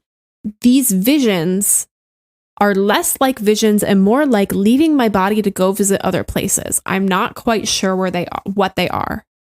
So they're not just simply Anakin's dreams that are showing him different versions of what he's ultimately going to endure. Because, he has this dream about Padme, but it turns out differently, slightly. She looks different. She says something different. This, on the other hand, is turning out exactly as she expected. It is telling her quite literally the truth of the situation. And that's pretty alarming. And she's drawn out into the cosmic force, being pulled from her body, but pushed toward a certain place and plane. And what the heck? Yeah. What is going on? There's the John Krasinski, The Office gif that we were talking about. That's what I was going for right there. Thank you so much for figuring that out. That I was also going for that gif. But I would seriously love to know your thoughts on what is happening in this moment and how scared we should be. I mean, I am a bit scared, but it was also curious how Vern was wondering if this is how Wayseekers feel. This idea weird. Of this purposefulness to being drawn into the cosmic force and seeing it from a new light. And it was reassuring, even though it's also unsettling. So she's like, I kind of understand why people would follow this path. That alarms me a little bit because I wonder if she would become a Wayseeker now that she kind of understands the perspective. But the visions themselves, Stellan's always told her this is something you should hone, you should craft. It's really unique. Not many Jedi can do this. In fact, a lot of Jedi, it was alleged that they would use these sorts of visions to travel hyperspace way back in the day. That's how hyperspace traveling started. He's like, you really need to perfect this. This could be really good for you. And I don't think she wants to. I think she's really alarmed by what's happening. And it's interesting, once she gets to the end, when she meets Marie and sees her in that hibernation tube, they have this moment where she sees the path that's getting carved into her mind. And she's seeing Marie's life. She's seeing Marie as a young girl again. She's seeing everything. And it says, quote, no matter what happened, she would know how to get there, the place beyond the edge of the galaxy, a place where no living thing should go, and no one had gone for a very, very long time. And then Marie Santeca, rest in peace, quickly passes away. Like her whole body basically deforms into what it should have already been. I don't know what this is, but it feels like destiny has drawn Vern to this place to be whatever Marie Santeca was long ago. Because, you know, we got a little bit more backstory with Marie that says, you know, her disappearance was one of the great mysteries way back when. You know, the Tekkas had mapped the Relgium Rum and the Bitmus Cloud, which were two high value routes. And everybody was like, how are the Santecas doing this? And we find out the Graphs actually hired an informant to find out. And that's where they found out about Marie, who has, you know, the brain equivalent of 10,000 Navicomputers, which is mind-boggling. Oh my God. Right? So is this knowledge that she has chosen Vern to hold now? Is Vern going to be the one that now holds the paths? You know, if her hyperspace visions weren't bad before, they're going to be even worse, because she's seeing all the paths. She's seeing where they lead. And most importantly, she's seeing this place at the edge of the galaxy where nobody should go. I don't know what's there. I don't think I want to know what's there. Are there levelers, plural, there? Is that why no living being goes there? Because it's not good news? But also, like, why would Maria Santeca be sending her here? Or maybe it holds the knowledge on how to defeat great evil. Who knows? Who freaking knows? But I'm a little worried with her containing this knowledge and keeping it from the rest of people. Although I understand too, given the Jedi's lack of response to denial, why she wouldn't give up this information. Because, like, what are they going to do with it? Yeah. I was just having the thought to myself, okay, edge of the universe, Chiss, Skywalkers. Unknown regions, wild space. Yeah. Unknown regions, wild space. I have no idea, but it just made me think of the Skywalkers and how they navigate. But there's this quote from Chansey where she says, I have no doubt that's who she is, Mari Santeca. No one else could do what she does, not even a room full of Cinnatines. I Googled Cinnatines, and they're a species that can travel through hyperspace without the use of a computer. And then I wrote, because they have big brains. They quite literally do have big brains. If you Google them, they're very weird looking, but like they're just so in tune with hyperspace, they can just run through it. And like the 10,000 Navicomputers all working together. It worries me that Vernestra's just been, is the right word like imbued, but like she's been placed with this completely new set of power, this new responsibility that like we know she can't handle. But also Yaddle in the beginning of this book says, she kind of takes a moment and says, trust your instincts, Vernestra. And that moment really stuck out to me because it felt out of place. Her just kind of pulling her to the side and say, trust your instincts. It's like when Chirrut says to Jin, you know, the strongest hearts are made of Kyber, and Jin's like, the fuck did he just say? You know? Yeah. That's exactly how I felt. He's like, how did he know? You know? Yeah. So that's kind of what it felt like. Knew. Well, I wonder if Vern having this ability now, maybe that makes her more comfortable with her visions. You know, whereas before she didn't want them. She didn't want this ability.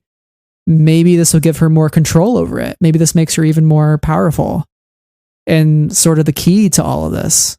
I'm so lost because I feel like there's just so many possibilities. And the reality of it is that maybe these Wave 3 titles and announcements about what these projects are about would aid us in this conversation. But we are living in the past, and the next book, Vern's Great Journey to the Edge of the Galaxy. Vern's Great Journey. But like, if we know that like the next adult book is going to feature Vern a whole lot, we can like, you know, piece together that she's going to go on some sort of adventure or be at the center of the conflict. But we just at this point, you and I just don't know. Yeah. Watch us. I feel so in the dark. Ooh, but you let's see what you did there. I know. We are, you know how this book is called Out of the Shadows? We're coming out of the shadows tomorrow with this panel. Yeah. This book should be titled Into the Dark because everything just got more complicated and scary. Maybe they both should be titled Into the Dark. Into the Dark Part 1, Into the Dark Part 2. Into the darker. Into the darkest. That's the third book. A trilogy of trilogies. Into the dark, out of the shadows, into the fog, out of the fog. Into the thick of sorry. it. into the thick of it. We're just sitting here laughing, and there's just two of us, and just all of our listeners are just sitting home shaking their heads. They're just like, "What is going? Like, what are these clowns doing? So what are they doing?" Yeah, I bet they're laughing at us, especially considering they know what's going on in Wave 3 already. Yeah. Oh, we're such clowns, and I'm not even going to edit this out. We're such clowns for not recording this tomorrow. I know. Watch us be brilliant too, and just like predict everything. Vern's Great Journey, written by Charles Soule. You heard it here first, folks. Yeah, there you go. Anyways.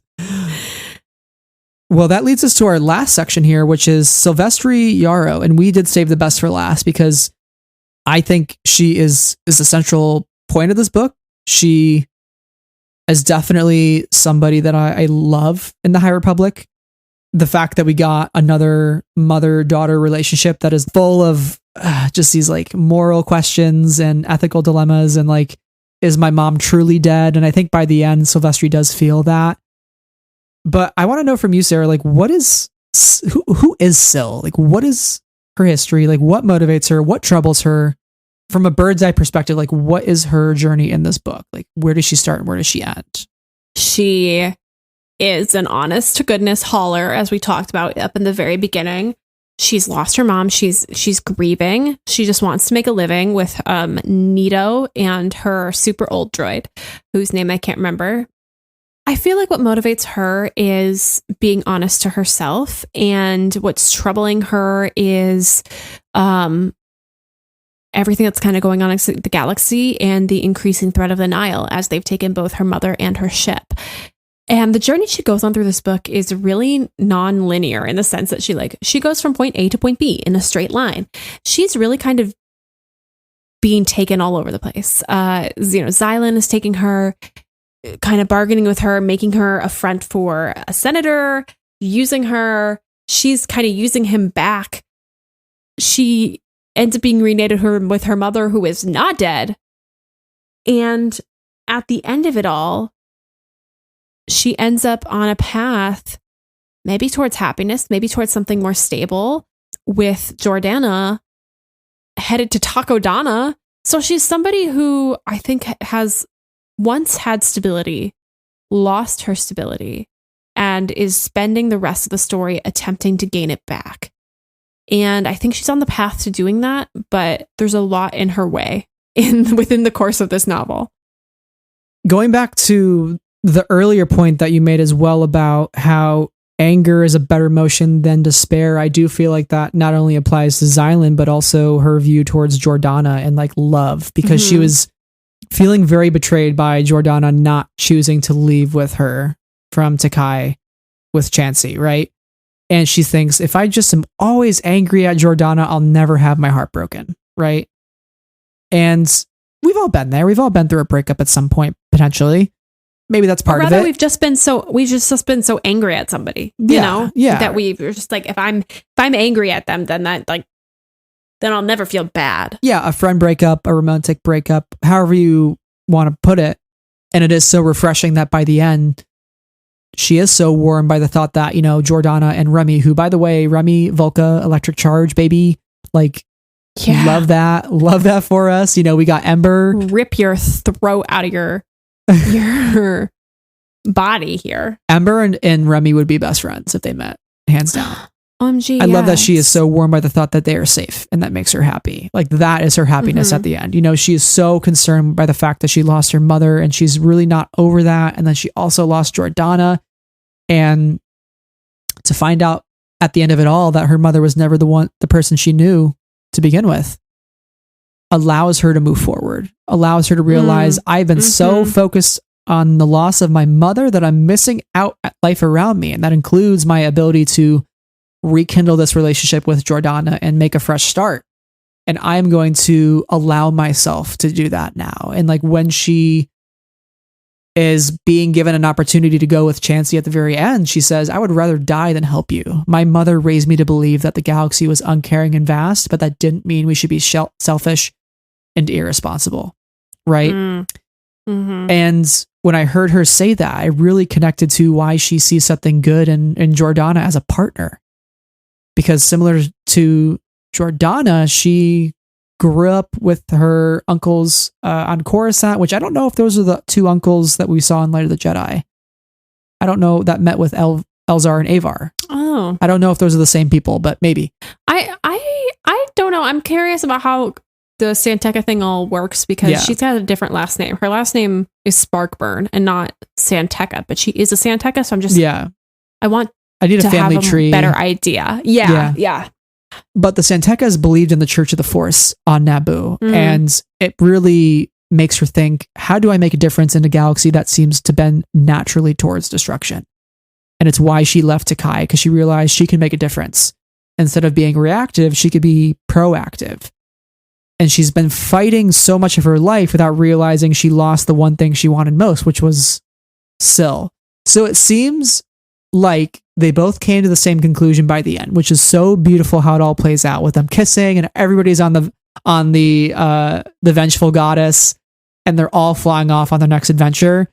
And the moment of realization that like they realize what they wanted is each other and that everything else didn't really matter, but together they can make a difference in the galaxy. Like, it's just so damn heartwarming. And also like gay representation, like awesome. I love it. I love it so much, you know? And that just made me so happy by the end. I was just like, this is really a feel good book, you know, especially the way that Rising Storm ended. I do think Crash Point Tower and this are the feel good endings of the wave. Yes. And we desperately needed them considering the end of the Rising Storm, which is so bleak. Yeah. What did you think of that quote from Jordana about making a difference in the galaxy and sort of leading to some of her thoughts as well on the Jedi and all of that? I think that Jordana's point of view is so interesting because when we get that quote of how do I make the difference in the galaxy that bends naturally towards destruction or seems to, it immediately reminded me of the very famous MLK quote where he says the arc of the moral universe is long, but it bends towards justice. And I think Jordana wants to make a positive difference and she wants to live an honest life and do what she can do for herself and for others. But at the same time, she has such a more cynical outlook on the world. And when everything feels so heavy, when everything feels so bleak, when you have the weight of the world on your shoulders and you just can't win, how do you even touch one grain of sand and make a ripple effect or whatever? And so it's interesting. And she feels that going out into the universe is the way to do that. And like Wreath kind of coming to that realization, I do think she's right. I don't know. I just hope that her and Syl are able to kind of have that peace within themselves in order to make a difference, even if it's a small one within this chaotic, destructive galaxy. And it just feels like they've never had the opportunity to be comfortable with a statement like that. They've never had the opportunity to feel secure and be comfortable. So hopefully with one another together in the world, they can have that, a little bit of that. Yeah. And there's this conversation that they both have aboard the Vengeful Goddess on their way to Everbloom, which is the Graph's compound, which sounds like another Taylor Swift album name. There's Evermore and then there's Everbloom. Third. Yeah. Yeah. That's the third album. There's this wonderful heart-to-heart that they have, which I think opens up to why they're such a good fit for each other. And we're talking a little bit about Jordana as well, not to, move on. We're not moving on from Sylvestri, but I think their personalities and their thoughts are so intertwined with each other. And that's why they're on this level of romantic attachment and like this almost need to be with each other because there's just nobody else. There's nobody else out there that is as good of a fit for them as each other. And I think this is really the moment when they remember that, or at least Sylvestri remembers like why she originally fell in love with Jordana, right? It's these philosophical conversations that they're able to have and why she appreciates Jordana so much. Syl asks Jordana why she views the Jedi as being sort of detached, and Jordana says that they're detached from the struggles of the frontier. And she says, quote, "I can tell you that the Jedi are very, very bad at change, at adapting to the world around them. Jedi are brave and determined and heroic, but none of that amounts to a week of rations without the ability to perceive the truth of the galaxy around you. The Force might lead them to a larger truth, and I'm glad they're standing with the Republic against the Nihil, but they just aren't like us.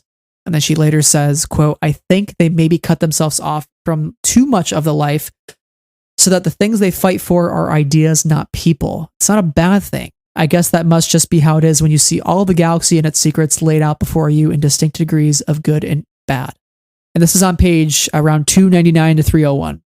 When you think of Sylvestri's point of view as well, and she first sees Emery and Vern in that office for Senator Staros, she feels anger.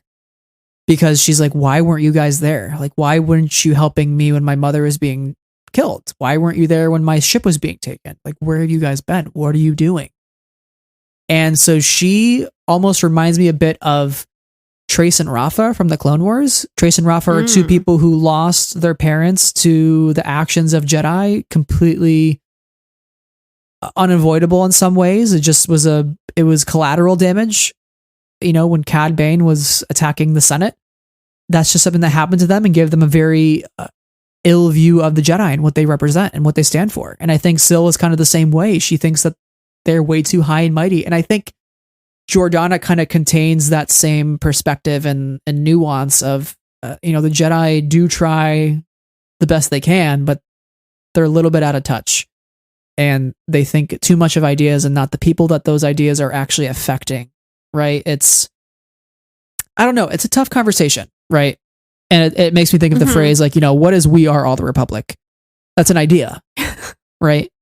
Yeah. But there's a lot of people that doesn't encompass. It's like Tia Toon said, it's the people huddled in their huts, displaced from their homes after the Great Disaster, watching the Republic fair on a small screen.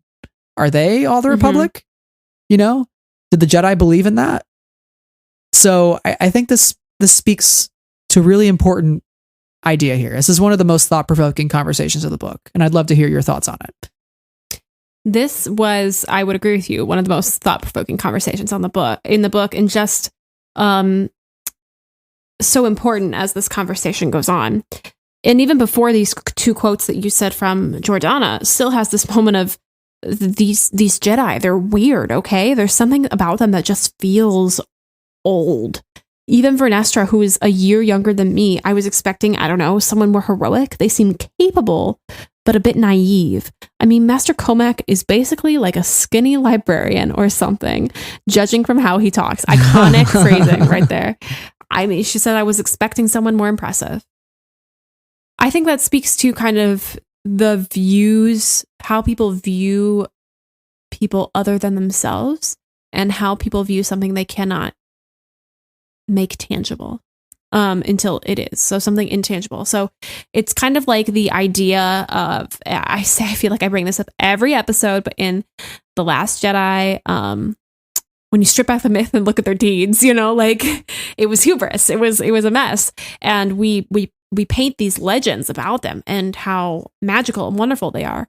But, she realizes that Comac is literally just a skinny librarian. He is unimposing, kind of nerdy, and not what she was expecting a master to be, because she didn't have that sort of accessibility to anybody in the Order before.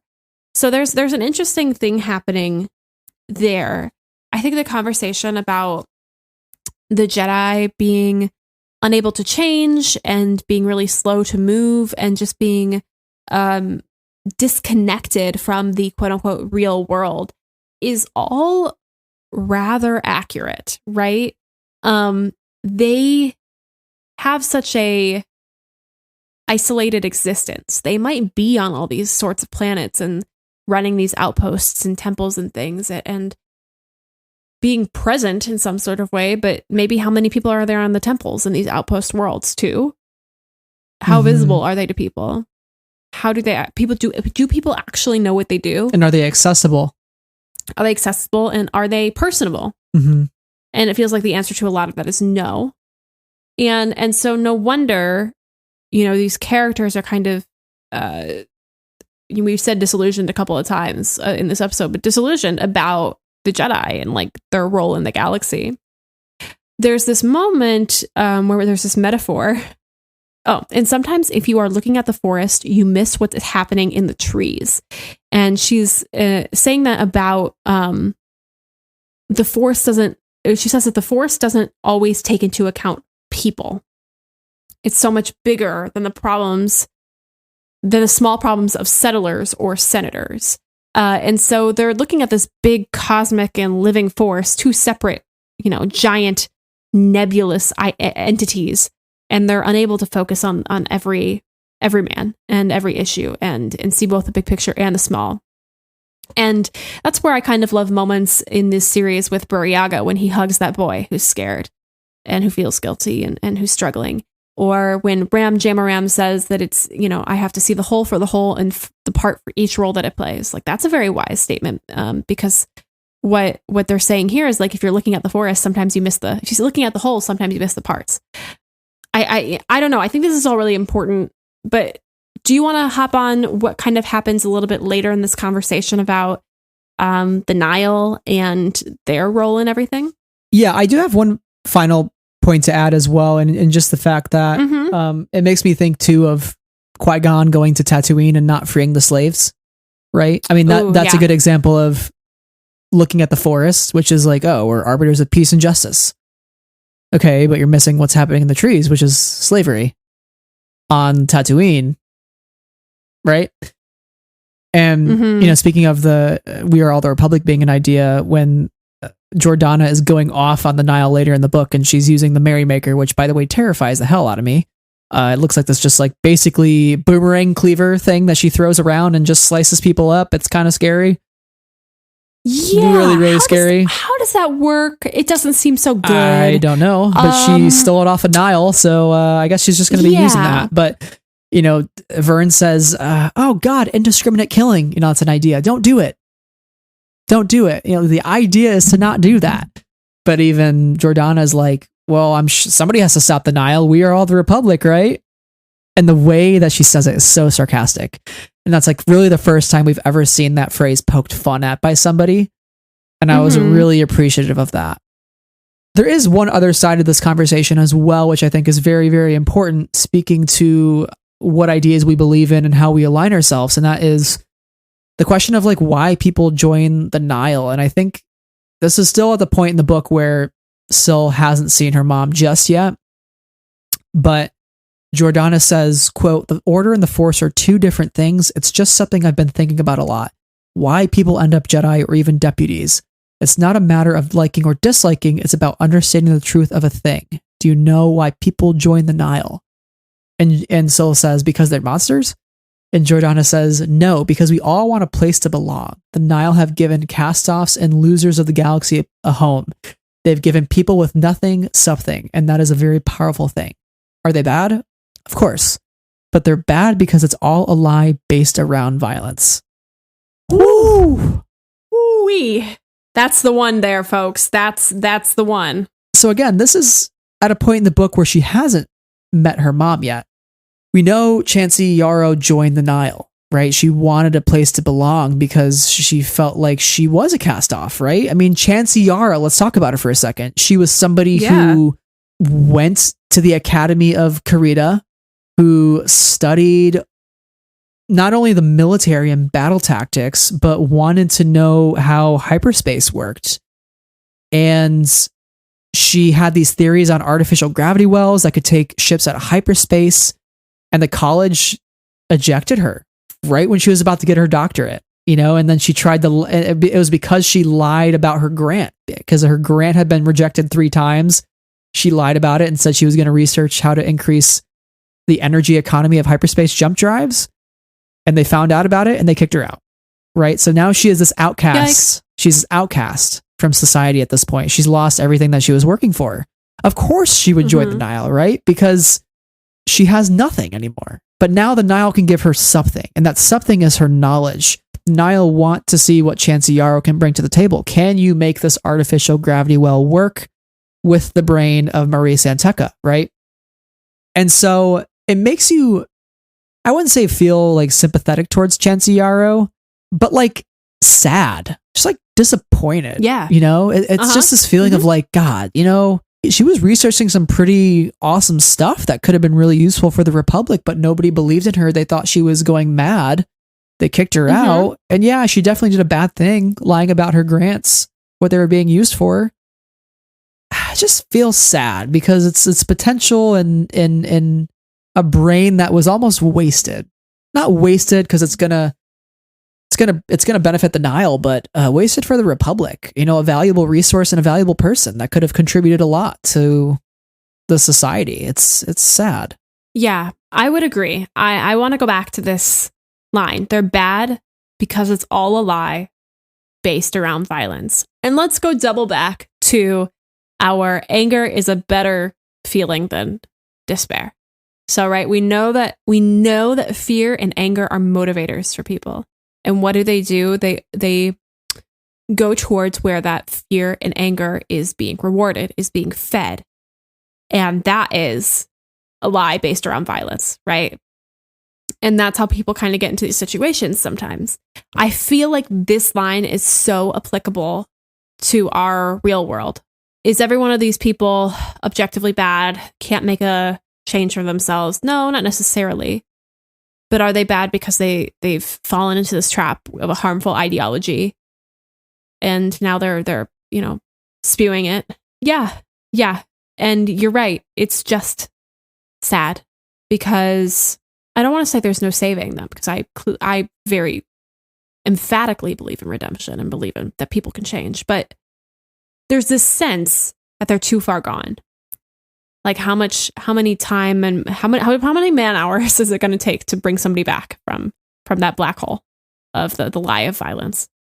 Both for the Nile and in our real world, right? And I don't know what the answer to that is. Like, is it worth the cost? I think is the question that, is naturally brought up by this. But I just feel like that sentence is so simple and yet so poignant and important for both Syl and Jordana and Nan and Chansey and Lorna D and Wet Bub and R.I.P. Wet Bub, and the people who kind of fall into the Nile's trap because they're so, again, here we go with our word of the evening, disillusioned with the Republic and the frontier, and feel like they don't have any agency in their world, and they move into the Nile because it gives them agency. It drives their anger and their fear, because if only they had been given this power through other means, they could have been legitimate within their home places, right? Theoretically. So I don't know. I just feel that this whole quote is very important. I just want to emphasize it, highlight it, bold it, underline it, italicize it, put a big circle around it, because I just, it sticks. It sticks.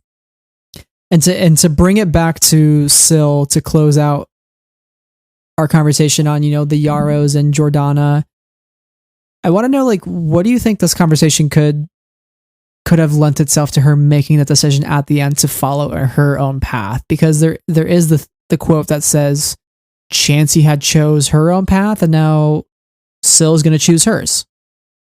Right? Mm-hmm. And obviously Syl is going to choose a path that's not based around violence. She doesn't need to join the Republic, but she can fight for ideals that are good for the galaxy and that bring light, basically, right? And she chooses to go work for Maz Kanata because maybe Maz is going to have some good jobs for her on Takodana that can be good.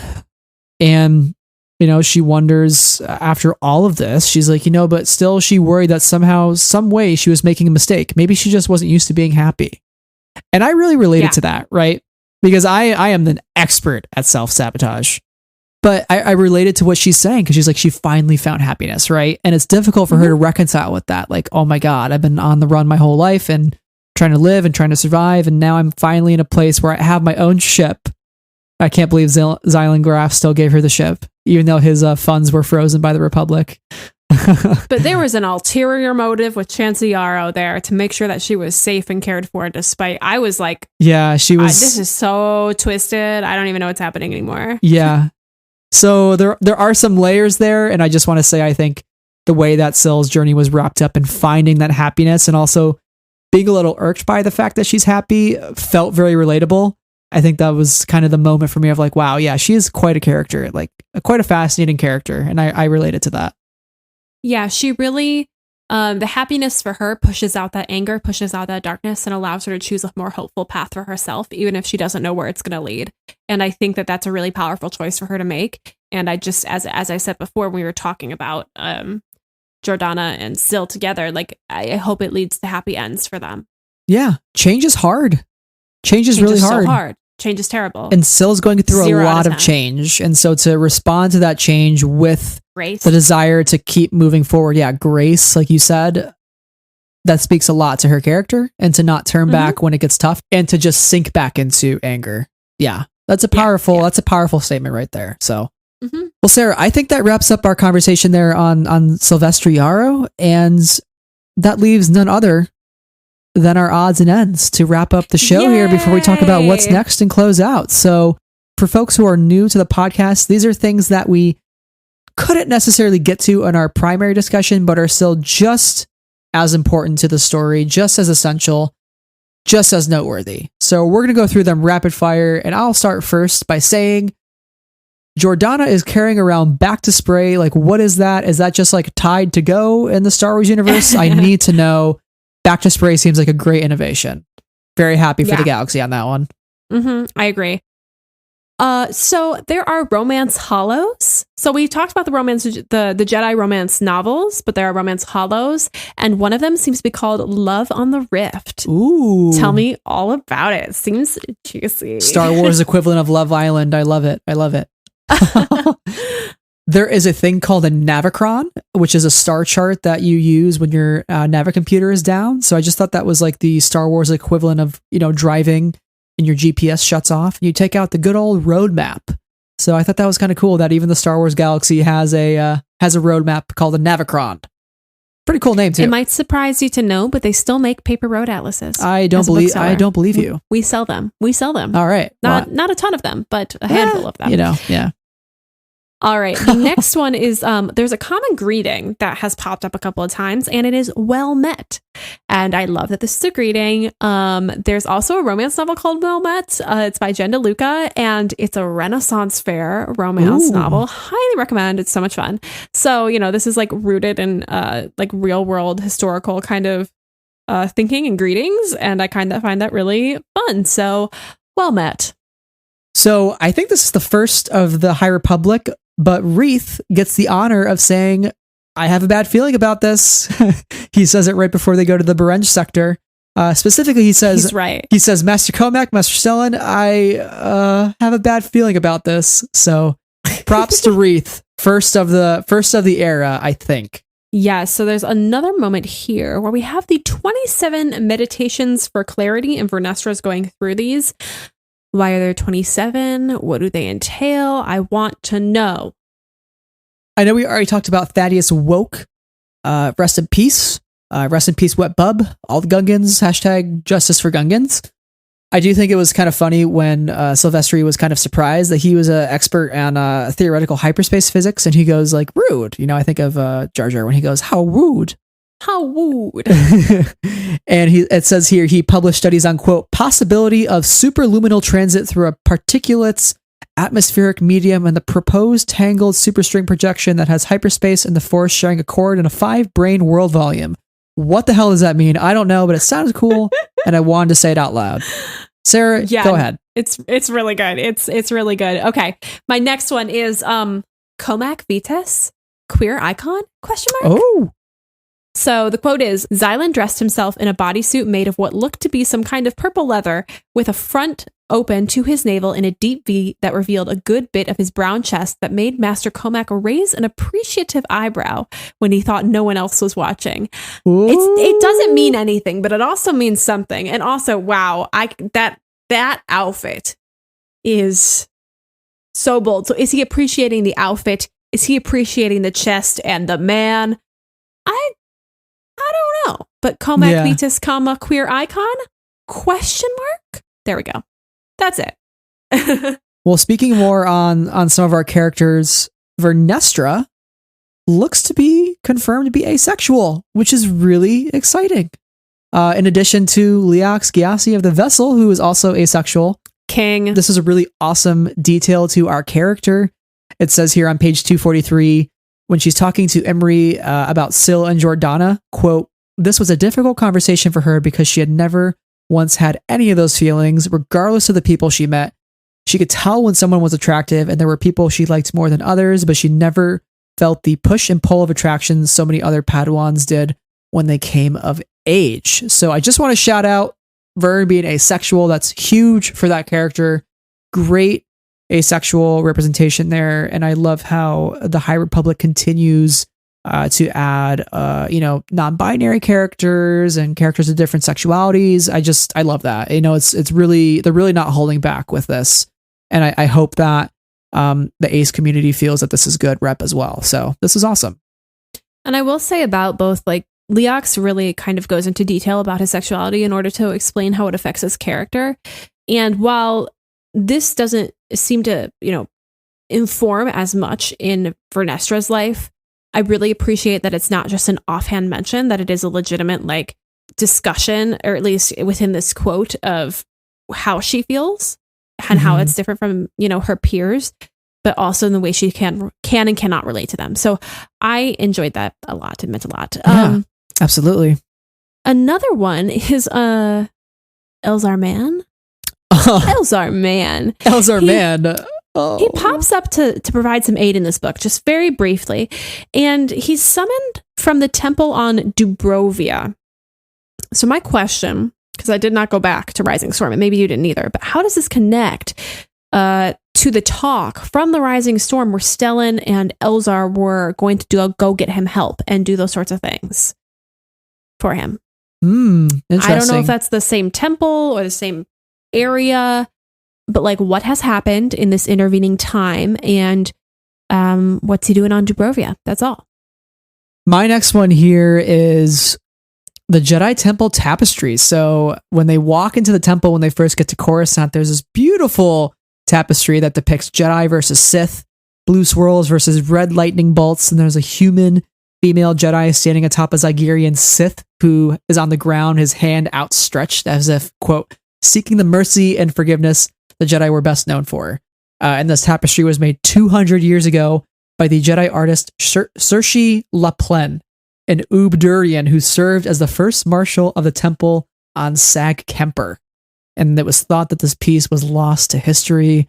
Luckily, it was recovered. I need to know what it looks like because it sounds very interesting and also paints the Jedi in a very, very, very hero worshipy sort of way, standing on top of a Sith, but also I don't know what the War of the Sith and the Jedi look like, and maybe this was well-deserved tapestry that needed to be made. So who knows? Maybe this human female Jedi is one of the people who was incremental in defeating the Sith for good for quite some time until they return in the Acolyte. Return, yeah, somehow. So there's a new place of academic study, and we've already talked about it, but like if you know me, you know that I just love places of higher learning. Nothing will ever compare to the Institute of Quantitative Studies at Bothawui. However, the Academy on Karita, a military college, is a good one because it studies not just war, but discouraging conflict. And it includes arts and sciences as well. So that's where Wolk comes in and Chansey and everybody. So a very interesting history to this college. So my last one here is the Nile gas. We actually learned that it was originally manufactured by Zygerians when the Zygerians would try to subdue slave revolts. So that's kind of scary. And it seems to have a really bad effect on Vernestra. She loses her ability to reach out through the Force. And there's this thing called Sasa berry juice, which is given to her from Catriona Graf.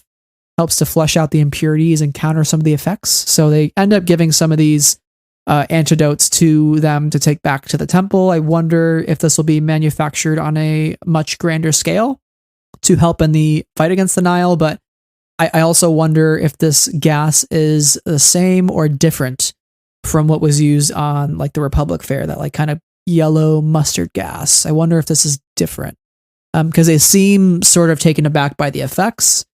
Mm-hmm. I'm curious. Me too. And my final one will be the youngling tales of the Jedi and Sith.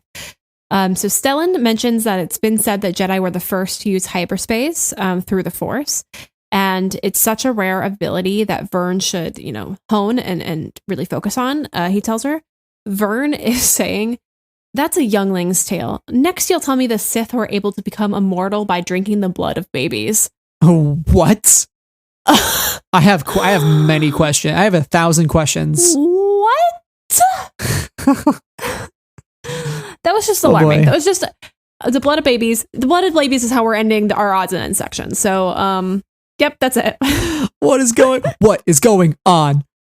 Oh my God. That is another instance of that happening in this book. But we're going to move on now to the conclusion. And we're just going to move away from the blood of babies in the High Republic. But yeah, let's talk about what's next. Let's kind of put a bow on this conversation and wrap it all up. So there's a few loose strings that are left. And I think a lot of them really do have to do with the Nile. We've talked a lot about, what the Republic politics looks like and how that doesn't bode well for the future and the messiness of all of that. So we've already dug into that. And I think the Jedi are on this trajectory where they have to figure out what their response plan is going to be. How is Avar going to fit into all that, considering she is fighting the Drengir? I'm sure that will play out in the High Republic comics from Cavan. Yeah. But the Nile, meanwhile, is kind of the big question, right? We're coming out of the shadows. The Nile had been in the shadows for so long, and now they're coming out of it. They're exposing themselves, right? There are spies in the Senate, which is something that Chansey is told by Lorna. Nile sympathizers in the Senate. Marchion Rwoh, he does make an appearance in this book, and later on, Chansey says that he is, quote, working on something and he needs Jedi to test it on, end quote, which terrifying. Shit. Don't like that whatsoever. Please stop using the leveler and testing Jedi on it. Please don't do that.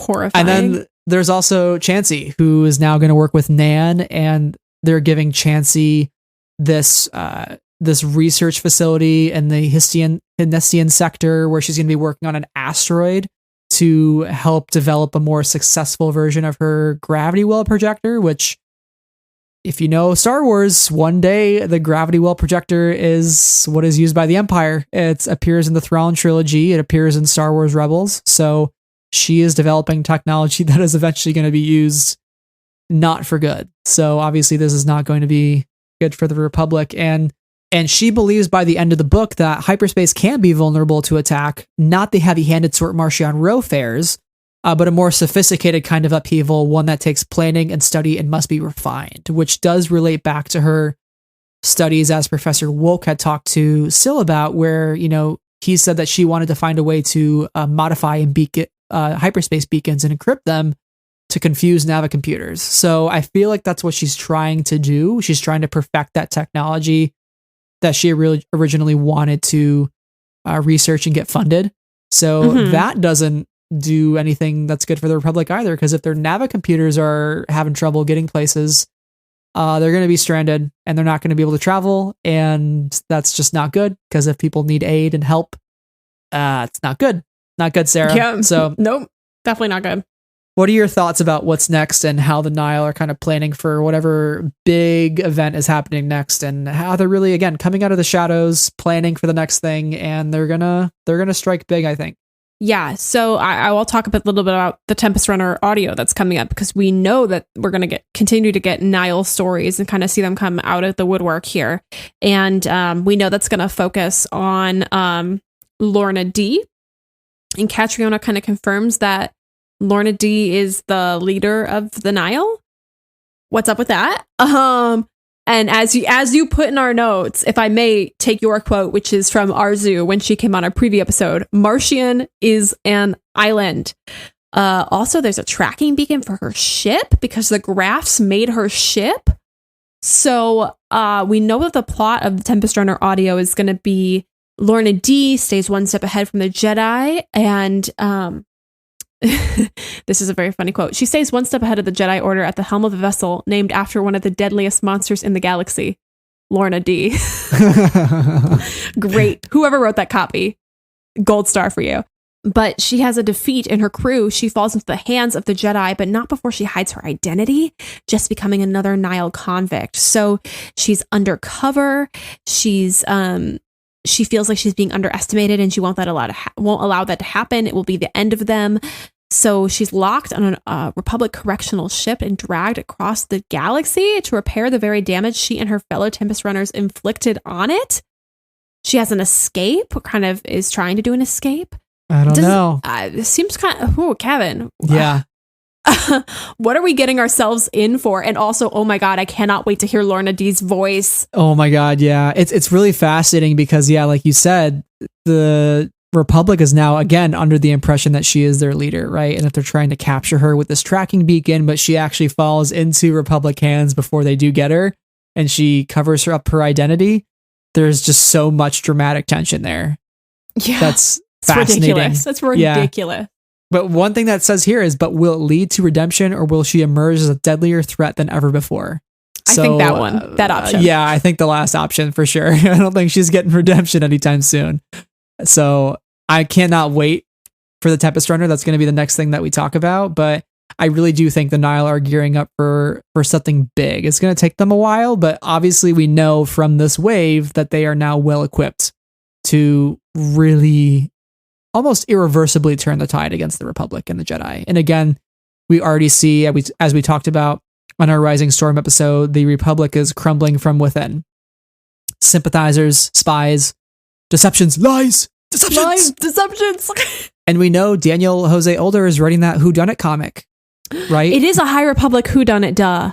Yeah. So, I mean, again, we are really leaning into the whodunit era of the High Republic. We are getting into mystery behind mystery, backstabbing, all of the good stuff that you would want from a political thriller. And that's what it's going to turn into. And the Nihil are going to strike at the heart of the Republic once it's at its most vulnerable. So I cannot wait to see what's yet to come, Sarah. So excited. Yeah. And we will be back here in September with our Tempest Runner discussion. So that's going to be the next time we talk about the High Republic in this format. Exciting. It's going to be a long time. Terrifying. Yeah. Long Can't time. wait though. Goodbye until September, Brad. See Bye. you then. Never see Just you outside kidding. of that. We have Remembering Resistance. But yeah. August 29th, folks. Be there. Well, I think that brings us to the end of our discussion on Out of the Shadows. So, Sarah, I'm going to flip it over to you to ask where our listeners can find you online. You know, you can find me in the same places you can find anybody on Twitter. So I'm at SEH221 on Twitter, Letterboxd, and Goodreads. And then at Sarah's Puzzle Pages on Instagram. How about yourself? You can find me on Twitter, Letterboxd, and Goodreads. If you want to see what I'm reading currently in the Star Wars realm or outside the Star Wars realm, that's a good place to see what me and Sarah are up to. And as for the show, you can find us on Twitter, Instagram, and YouTube. Make sure wherever you're listening, subscribe to the podcast so all of our latest episodes drop right into your podcast feed. And if you have a few extra minutes in your day and want to be so kind, please leave us a 5-star written review if you can. It helps other people find the show and join the Star Wars discussion. There's a lot to be talked about right now. And if you know any High Republic fans out there, please recommend the show and let them listen to us, because we love growing the Friends of the Force family. Yeah, and also when you write a 5-star review about us, it makes us feel really nice about ourselves and feel like we're not talking into the void. So if you want to say hi, we would always appreciate it. Yeah, and tell us what you like about the show so we keep doing it. Otherwise, we're going to cut that segment that you really like and you'll never hear it again. I'm kidding. But we also have a Patreon for the show where tiers start at just $1 a month. We have some Discord stuff. We've got some other fun perks that you can find, like extra episodes and all that good stuff. And want to thank all of our lovely, lovely patrons: Adam, Amy, Anna, Brian, Squared, Cheryl, Deborah, Donnie, Elegy, our newest patron, Jen, Jesse, Knights of Ren, Huang, Levi, Lindsay, Lucy, Marie Claire, Neil, Rachel, Sarah, Saber Bouquet, Skytalkers, T, and Travis. Thank you, thank you, thank you. Yes, thank you all so much for listening to this episode of Friends of the Force. And until next time, may the Force be with you always. Bye.